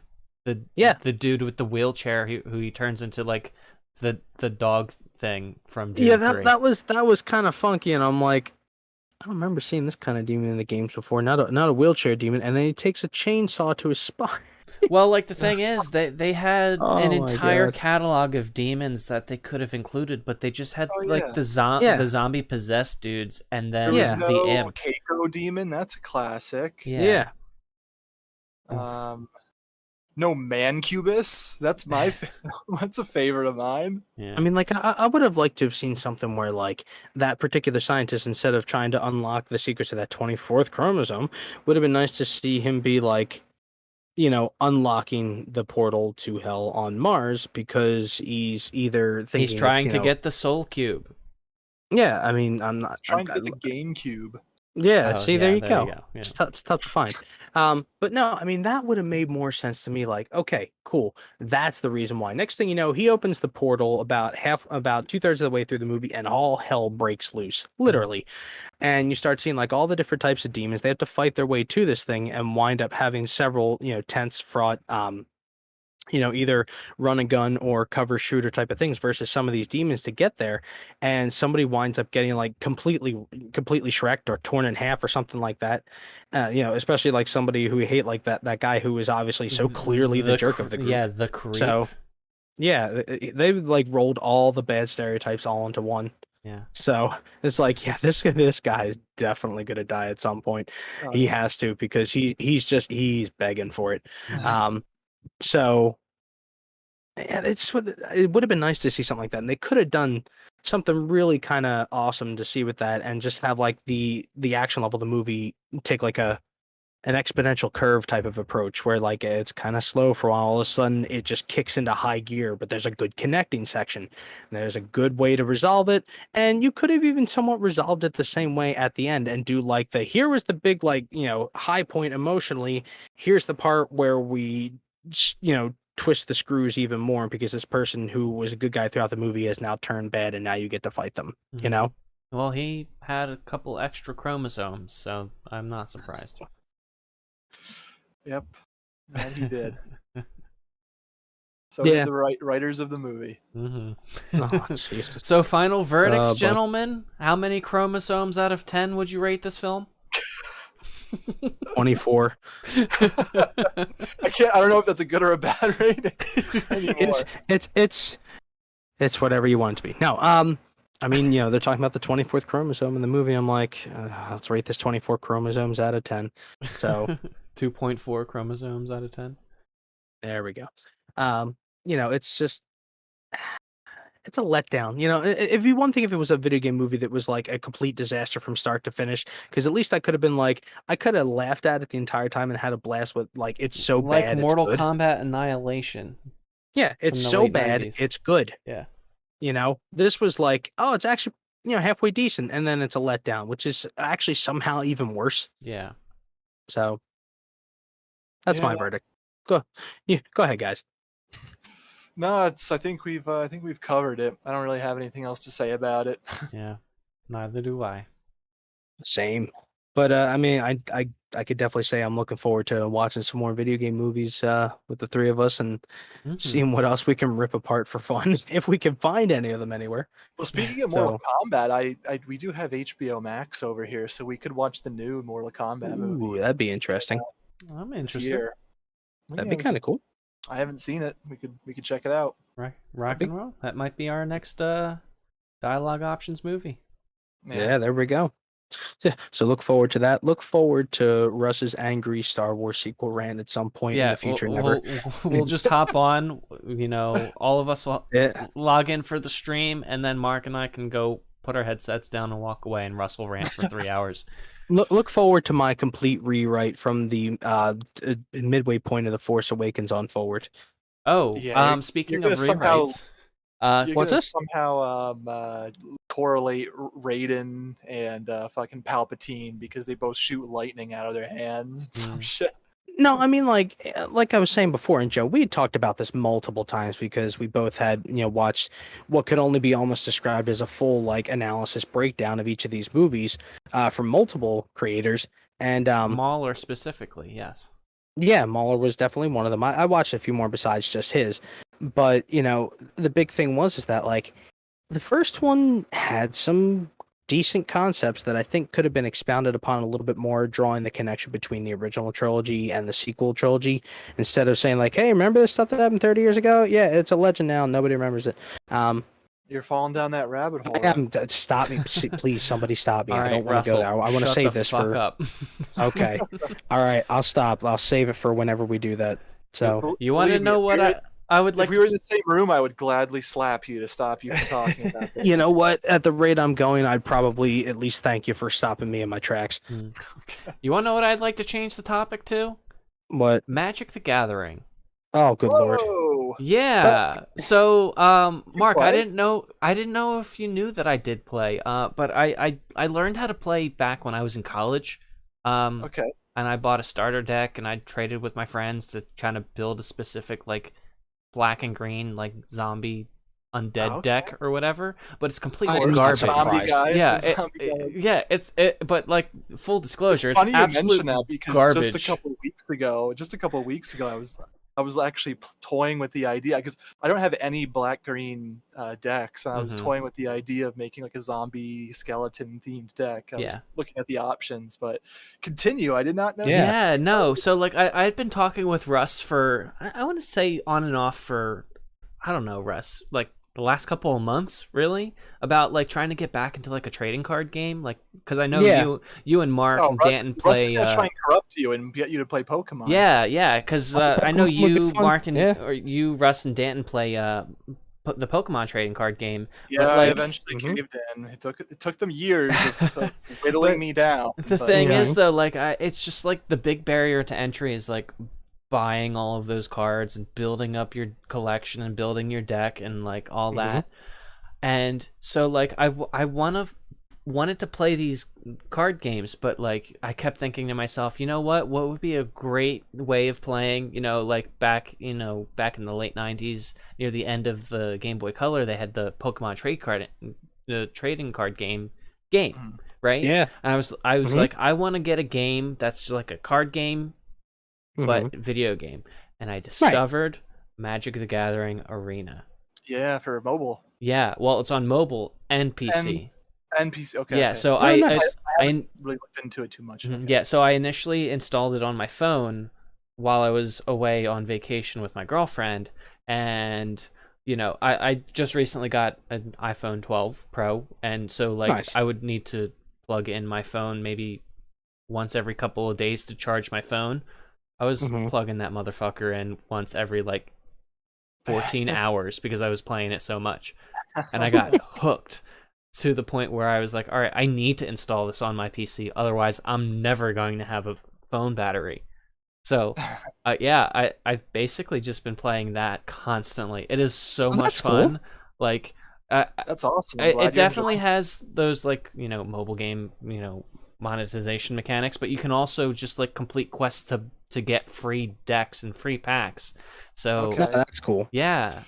Because I remember I played Hearthstone for a little bit years ago, Hmm. and I didn't spend any money in the game, but just by completing those quests, you're able to get enough gold, and you can like break the cards down and convert them into other cards. And I felt like I could get by with just with what the game gives you without having Yeah. to shell out money for packs. But I take it Arena has similar kind of mechanics. Yeah, I feel like if you want to get like really good cards, like planeswalkers and shit like that, you're gonna have to spend money. But otherwise, you can like grind and get in game currency to buy packs of cards and complete quests to build decks. And yeah, when you buy packs, there's a random chance of getting like what they call wild cards, and they have different rarities of wild cards, and then So you can turn them into whatever you yeah, want. you can craft them into whatever card you want. So like there's Of the that entire rarity, yeah. catalog of cards that you can build from. So yeah, highly Sweet. recommended. Yeah, I never really looked into it too much, just because when it comes to card games, I prefer physical card games. Oh, absolutely. Agreed. Because half the enjoyment I get from it is it's an activity where I can actually sit down with someone in person and have a good time. I love spending a few hours just tossing back some drinks and playing cards. Mhm. And I don't get that from playing on my phone, like when I was playing Hearthstone, or if I would play anything else on the computer or anything like that. So You I know, don't I wouldn't go plan ahead. on yeah, I don't plan on diving into it, but I would encourage some getting into the physical card game. Yeah, no, I I mean, if even if it's like once every couple months we get together and play, I'd definitely be interested in like building a couple new decks and like going and buying some new starter packs and just seeing what I get out of them. You know what I mean? Just getting into it, but getting back into, actually getting a chance Yeah. to play with people. I mean, this is the thing that I always enjoyed playing the physical game, but I guess my main interest to it, like I had played the Pokemon card game for the Game Boy, but it wasn't my first foray into that. My Mhm. first foray into those games was the Yu-Gi-Oh games, like Eternal Duelist Soul and Stairway to the Destined Duel for the Game Boy Advance. And I had I a always couple. loved those ones I had because the Game like, Boy game for Pokemon and some of the Game Boy games for Yu-Gi-Oh. Mhm. gotcha. No, because I was gonna say, because the fun part there was, I obviously was able to get a lot of the way better cards that way than I was in real life, because at the time in Yu-Gi-Oh, the top cards were fairly expensive for like find a place to spend money when you're like 12, 13 year olds to get 12 or 13 years old to get like Raigeki or Mirror Force or like Harpy's Feather Duster and Twin-headed you know Thunder Dragon. the twin-headed thing. No, that's only for Forbidden It was Memories, where that's ass. completely OP. In the actual game, it was awful. It was just a bland fusion monster, nothing else. Would it have But it like was actually 2850 power or something? 2800, 2800. which Yeah. which actually for a fusion monster in the set that came out in for the second set of the card game, that was actually really rather Some of powerful them for were the time. abysmal though, yeah. I mean, yeah, the cool part is it kind of set itself up because you could dump one of them out of your hand to get two of them from the deck. So if you had polymerization in one of them, you could set yourself up for that, which was cool because beatdown was king back in the day, and the biggest beatdown card that was used constantly was Summon Yeah, Skull. yeah. So you had the games because I had the games, easier to get the and cards. yeah, it was easier to get like the better cards in the game, but I still enjoyed playing the physical game itself. And when you got me into Magic a few years ago, I had been reluctant about it at first because I had tried it a few times throughout high school, and I always had a tough issue coming from Yu-Gi-Oh, um, dealing with the idea that you couldn't choose what monsters you Yeah. attacked. Mhm. That always kind of drove me nuts because I'm like, in Yu-Gi-Oh, That, you choose that gets a exactly lot what. of people. Yeah, it was always kind of weird to me, and getting a chance to try it later on, it was fun to play, but I always liked the mechanics of the allied decks. Like that was one of my favorite type of things because it You was a love your fun. Zendikar. Yeah, it was a fun time, and I enjoyed it. I enjoyed playing it. I enjoyed it so much. I won a game almost asleep one time and lost a game almost asleep one time. I'll never forget the one time that it ever happened. Uh, I won a match against some dude that I met through mutual friends with. It was I had Ornithopter. It's Yeah. Oh yeah. it's like a Zero zero two. 0/2 flying. Yeah, Mhm. and I had an enchantment that was like a +10/+10, and he just had Oh. no response to it. It was like one of those really expensive enchantments. I think it was like eight mana to cast, and it just was like absolute pure luck. I was like down on my last leg, and I pull that out, and he was You just hit like, KO. yeah, the game was done. Hmm. Yeah, That's yeah, great. Yeah, yeah. there's a new card. It's green and obviously for effects like that, but I think it costs like six. It might cost 6 or 7 mana or something. It's an enchantment aura, and when you play it on your creature, it taps that creature sadly to nerf the card a little bit, Hmm. but it gives that creature. I think it gives it like +20/+20. What? It's called Colossification. Yeah, but it taps it like in general just for that turn, or it has to Just for stay that like tapped. turn. So it's like you can't just drop it and then Oh attack yeah. the creature. It's preventing that. Okay. But yeah, it gives them. Let me get specifically. Jesus Christmas, that's crazy. Let me try. It figures that would be a green card. I mean, the fun part with playing those games is just the sitting down and having fun playing the game with your friends, hanging out, having some snacks, having a few drinks, that kind of stuff. It's fun to do. Oh, I Um, found the card. Eldrazi Conscription. It's oh, it's of course Oh, it's an that's a good Eldrazi one. yep, card. enchanted creature gets +10/+10, has trample and I, annihilator 2. yep, I'm not surprised. Oh, Annihilate, yeah, that's why. Um, it's not surprising. But the thing is that like I've wanted for a while, in addition to us playing Magic and Pokemon, I wanted to try and create a retro format of Yu-Gi-Oh that kind of captured the feeling of what it was like back in the day. But as Mark can probably tell you, I've always had a tough time trying to like balance the feel of the early game with the like the crappy cards that were in the game, rather than just going with what was like the meta beatdown strat of the day.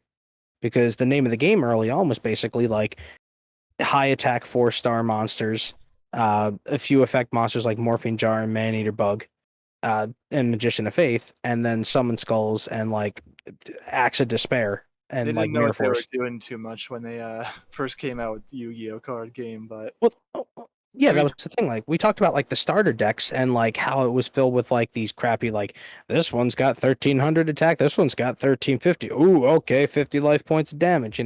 Um, I found it by the way. Yeah, Colossification. It's a 7-mana aura. Yeah, when it enters the battlefield, you tap the enchanted creature. Enchanted creature gets +20/+20. Mm. yeah, but are there any cards you can just use to untap it? I'm sure there's something you can use that'll Well, I mean, untap a creature of yours. yeah, there are effects you could have in your deck that like ready and waiting to untap a creature, sure. So you don't have to wait for your next turn, but I mean, that seems destructive. Pop it on a flyer and call it a day.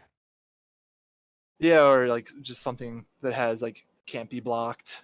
There are a Well, lot of that too. creatures that have that effect for foolproof, no unblockableness or like protection, more consistent than just flying. But yeah, flying is also a big threat. Hmm. I mean, see, this is why the one thing I like about Magic is that it never power creeps itself. Or if it does, it's not for very long until the sets roll over. Um, that was always a nice part. And, Pokemon suffers from this a lot because even though they do have set rotations, it's just every new gimmick that's like makes the kids like, oh my god, I want the V card, or EX card or GX card, whatever the hell they're coming up with this one. Yeah, they've had It's just like it kind of ruins the fun of it. Yeah, it's Yeah, exactly. yeah. I I mean, mean, I have fun playing it. I like mhm, I enjoy playing the game. It's fun making the decks, but Pokemon's an imperfect game. There's ways they could make it better that we've talked about in the mhm. past. We could talk about it maybe more in the future. Um, Well, but I yeah, think it brings up the point. there's Oh, go power ahead. creep. There's power creep in Yeah. the game, which is why the main reason why I was so hesitant to get back into the Pokemon card game Hmm. and why I recommend people play Magic over it.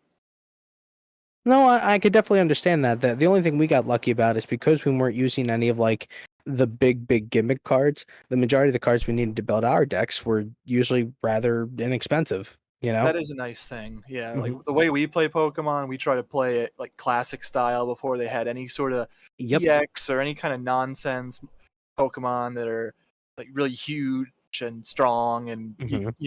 give your opponent 2 prizes if they knock them out. We try to make it more how the gameplay was in the first generation of cards, and Hmm.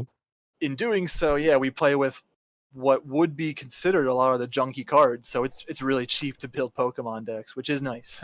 Yeah, I mean that's a nice part. I mean, I kind of want to try and take a similar approach to Yu-Gi-Oh because there's no way I could ever comfortably build decks with all the newer cards because the speed of the game and the amount of power that's there has gotten almost absurd is the best way I could describe it because every new gimmick thing that was added, like, okay, in the original game, fusion monsters and ritual monsters were a thing. Not a problem. They were pretty well balanced. There was only one or two that were broken enough they needed to be limited or banned. But then, synchro monsters came along. They weren't too bad. It was kind of interesting to kind of make something out of nothing almost. And then Xyz monsters came out. Those are the ones with the black card. And then next thing you know, Pendulum monsters come out. And if you have monsters within these levels, you can like special summon all of them to the field. And then it got progressively faster and worse as the game power creeped itself completely away from what it had originally had been because unlike the other card games, every card in the game is fair game unless it's banned or limited.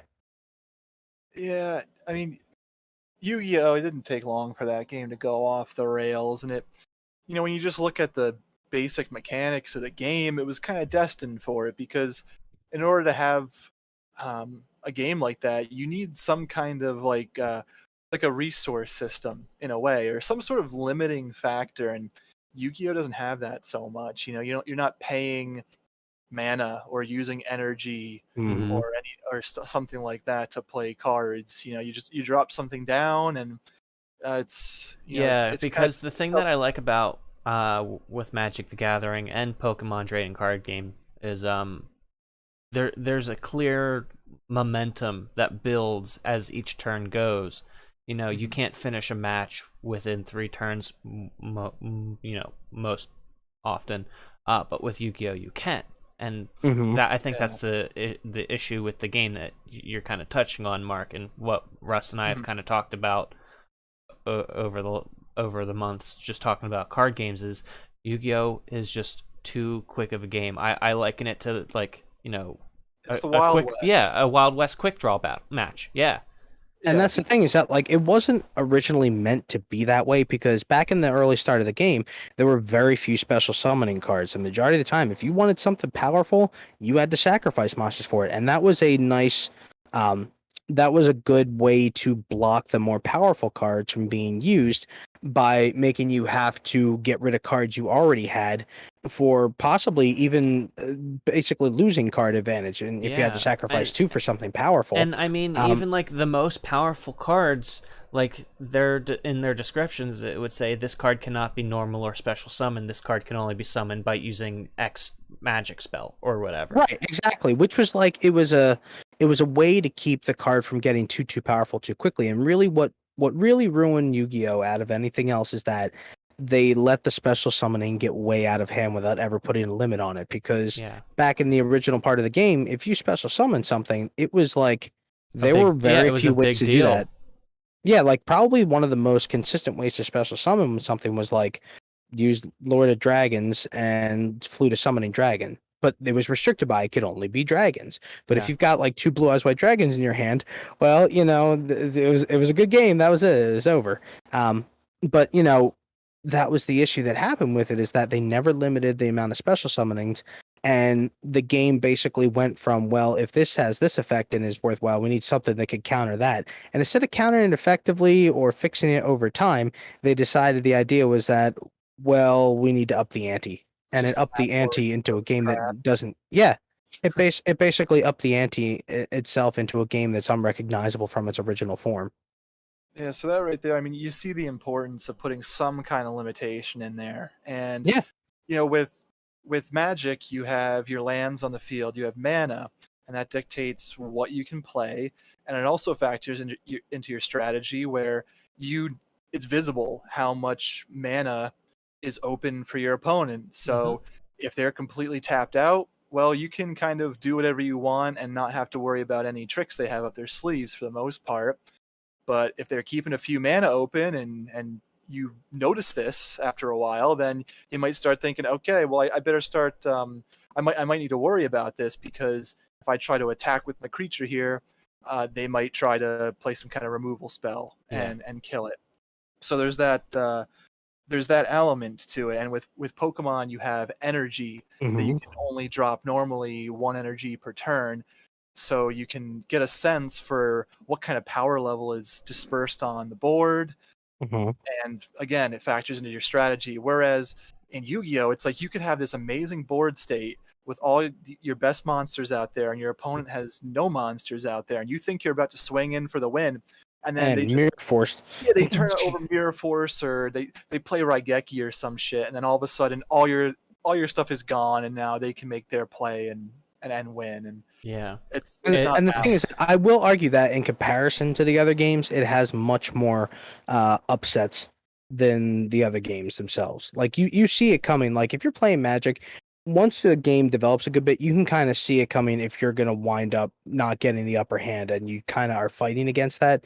And Yu-Gi-Oh could be as simple as you have them on the ropes. They turn a mirror, force you to lose your entire board in You terms have of to trust the heart attacking of the monsters. gods, Yugi. Yeah, I mean, here's the thing, Oh, and when you mentioned that about a limiting yeah, system like energy or mana, the first thing that popped into my head was like, why not use the levels of the monsters? Maybe like you can only summon up to 4 stars worth of monsters a turn, but you can bank that for another turn.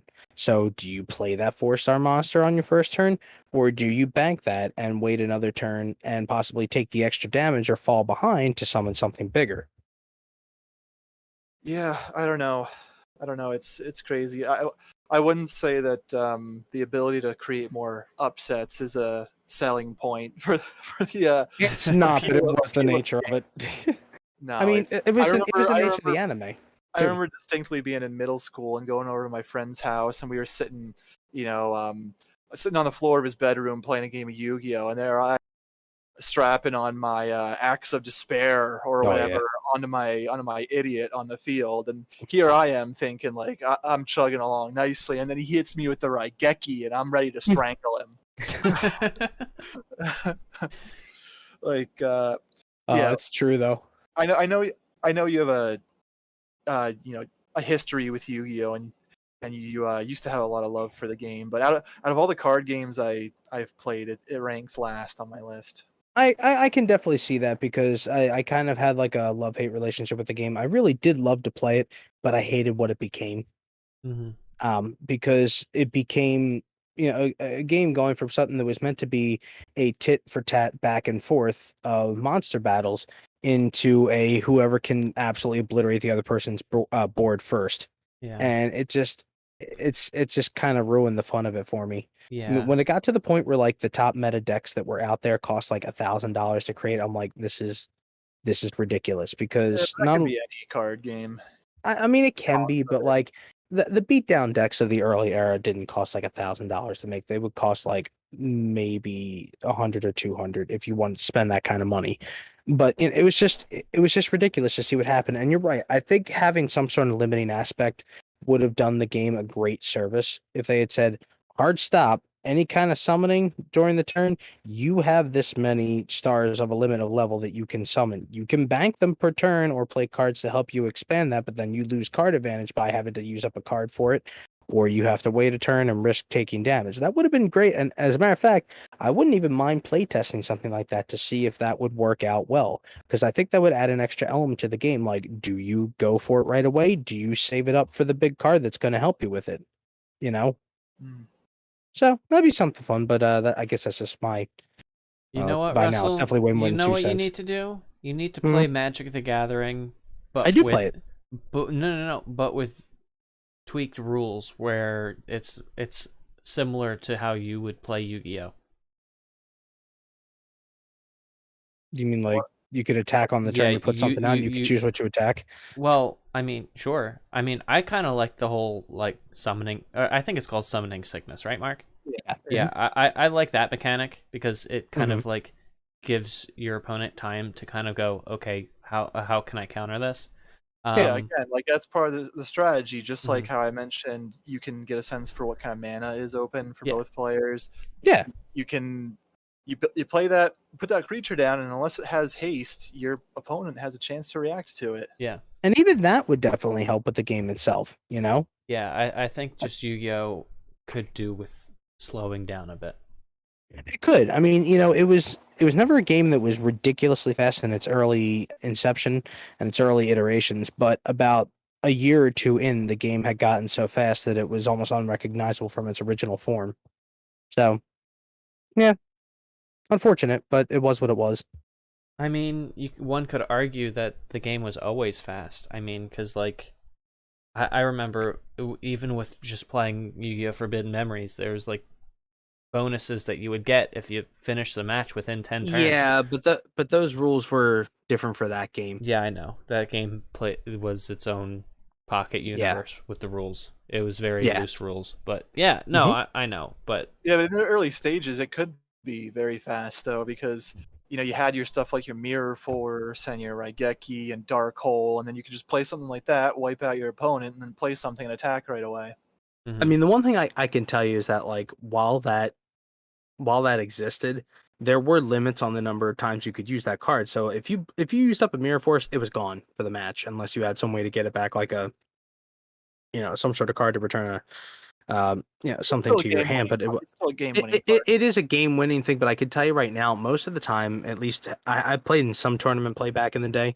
Most of the time, it was something that either served to open up the board for your opponent to attack, or if you were already to the point where you were building that much of a board to attack with, chances are you weren't going to just attack with your full board if your opponent had a back row. There was always ways to clear. There was Giant Trune, Mystical Space Typhoon, Harpy's Feather Duster. Those cards did exist to basically help clear the way. So, if you were, if you were kind of not paying attention to what you were doing, yeah, you were going to run into it if you weren't actually like, keeping your wits about you. Because if you were an experienced player, you weren't going to attack into like an empty row of monsters, but they've got like two or three cards in their back row. You're going to get obliterated with something because every deck ran Mirror Force. Most decks ran Magic Cylinder. There was always, a few others besides that. So, I mean, you always ran the risk of having something blow up in your face. And that itself was a strategy because there's a lot of bluffing with set cards as well. So, I'd like to say that, it did have the ability for upsets to happen, but a lot of it really came down to that. Like, if you were building already and you had the ability to do that damage, but they had a back row, you weren't going to just, attack them without finding a way to get rid of that back row. That was kind of the way that the game was. I do argue that it was definitely too fast within about a year or two's time compared to what it had started with. But even summoning sickness would have helped immensely. Yeah. Anyway. So Yeah. So Joe, you're starting to get back into it, and you said you would possibly be interested in getting back into the physical card game. Yeah, I mean, while we were talking, I was flipping through my old deck. I mean, it's not terrible, but it's probably not anywhere up to standard with cards these days. I mean, the best card I got in there I saw was like the Gigantomancer, but where it's like you tap certain number of mana and you can make a target creature 7/7 for a turn till the end of the turn. So yeah, I think I got like that starter deck, the Gigantomancer starter deck, and then I traded my white cards for some black cards to make it a black-green deck because I just really like the idea of having like zombies and shit. Yeah, black-green is a good color for that. Yeah. True. Hey, there's this one creature. It's Death Baron would be good for that deck. It's a good lord for zombies and skeletons. It gives them +1/+1 and Death Touch. That's a good card. Nice. Yeah, but yeah, you could definitely do a fun zombie themed deck. There are tons of cards out there that create like 2/2 zombie tokens. Oh yeah.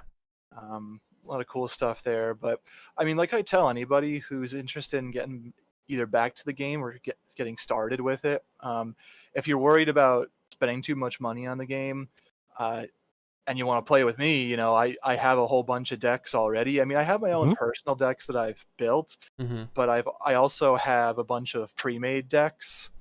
Like if you want to look it up at some point, I have these things called guild kits. Yeah. So when they did the Guilds of Ravnica block a couple years ago, they released 10 guild kits, which was kind of a celebration of all three of the Ravnica blocks that they released over the years, where they cherry-picked cards from all three blocks, and then they made decks for each of the 10 guilds of Ravnica. And that was like a must-have for me because Ravnica is my favorite setting in Magic. So I have all 10 of those, and I have a bunch of pretty much starter decks that we could play with. They would be on a level playing field if you didn't have something to play against the ones that I made. So yeah, if you're interested in playing some physical cards, you wouldn't have to spend a dime if we just use my stuff. Right on. Yeah, good stuff. All right. Yeah, I love Magic. I love card games in general. It's my second favorite hobby next to video games. But yeah, Magic's my number one. Really enjoy playing Pokemon. I like Keyforge. I like Star Wars Destiny. Those are fun. So if you're ever interested in those, I could show you those too. Right on. All right. Well, gentlemen, anything more to say? I think that about does it for me. I mean, now that we've breached the topic of card games, I'm curious if we could do like a more card game centric episode at some point. Maybe Sure. maybe after Joe gets some more games under his belt, and we can talk more about Magic and card games in general. That'd be cool. That'd be fun for me. We could do a live stream where the two of you go at it. I'll add commentary. Okay. Or we could play a Magic the Gathering arena together. And I can spectate. And you can spectate, and all that fun Yeah. stuff. I'd be down. I'd be down to see that. I would just need to give Mark a couple weeks to build up his his No, decks. have him play right now. That Oh, way you with can the drop it, 'cause it's the last time you'll be able default to. decks. It's the last time you'll be able to. Well, Russ has played against my decks many times. Yeah, over the years. I'm not a big fan of Rafik of the Many. Freak of the Menu is a good guy. I don't know what you're talking about. Oh, yeah, I know. I literally had the only card that like was randomly going to just defeat that concept in a commander deck. Yeah, you and had didn't even know it. that one card in that Giants deck, that Boros Giants deck you bought. Yep. well, It was just kind of funny too, because like it's just that deck of yours that you built was fantastic because it was built around like buffing up one monster as long as it was the only one that attacked. Somehow I had the card that forced all of your monsters to attack, which basically destroyed the concept, and I had no idea that was going to be that effective. Fumiko the Low-Blooded. Thank you. I don't even remember the name of it. Yep, I remember. Well, in playing, I just mentioned Mark's like I remember. He's like scrawling my name on an effigy on a piece of paper and burning it with a lighter. So Russ has that card with Mark, and then what's that Pokemon's name that I kicked your ass with? Garchomp? Yeah, Garchomp with me. Don't even. My Dragonites will get their revenge. Ask Mark. He'll tell you about it. His Dragonite deck is a dickhole. I love it. It's beautiful. Well, I should say this: your Lance trainer is a dickhole. That's Oh what I yes, should it is. say. It is 'Cause fantastic. That's the whole operating. That's the linchpin of the deck. Yes, it is. Oh, and it's beautiful. Oh my god, it's OP. Oh, it's so good. Yeah, so look forward to a trading card game focused episode in the future. Yeah, for sure. That'd be fun. All right. Yeah, it's probably gonna be a lot better than listening to me rant about Star Wars. Somehow, well, if we start talking about Star Wars Destiny, that'll give you a reason to talk about Star Wars. Okay, all right. Yeah, I could tell you why, like Marty the Stormtroopers, dice sucks. Absolutely. So. I finally took him out of the deck. Oh, you got rid of Marty? Oh. Yeah, he's not with Boba anymore. Oh, sad face. Yeah, Marty's gone, but that'll do it, huh? All right. All right, gentlemen. Wonderful talk tonight. We'll absolutely same time, same place next week. Yeah, I suppose. So. Good return to form. Good return to form tonight. Yeah. All right. Ladies and gentlemen, if you're still watching and listening, thank you so much for joining us today on Dialogue Options. We'll catch you later. See ya. Hasta la vista. Peace.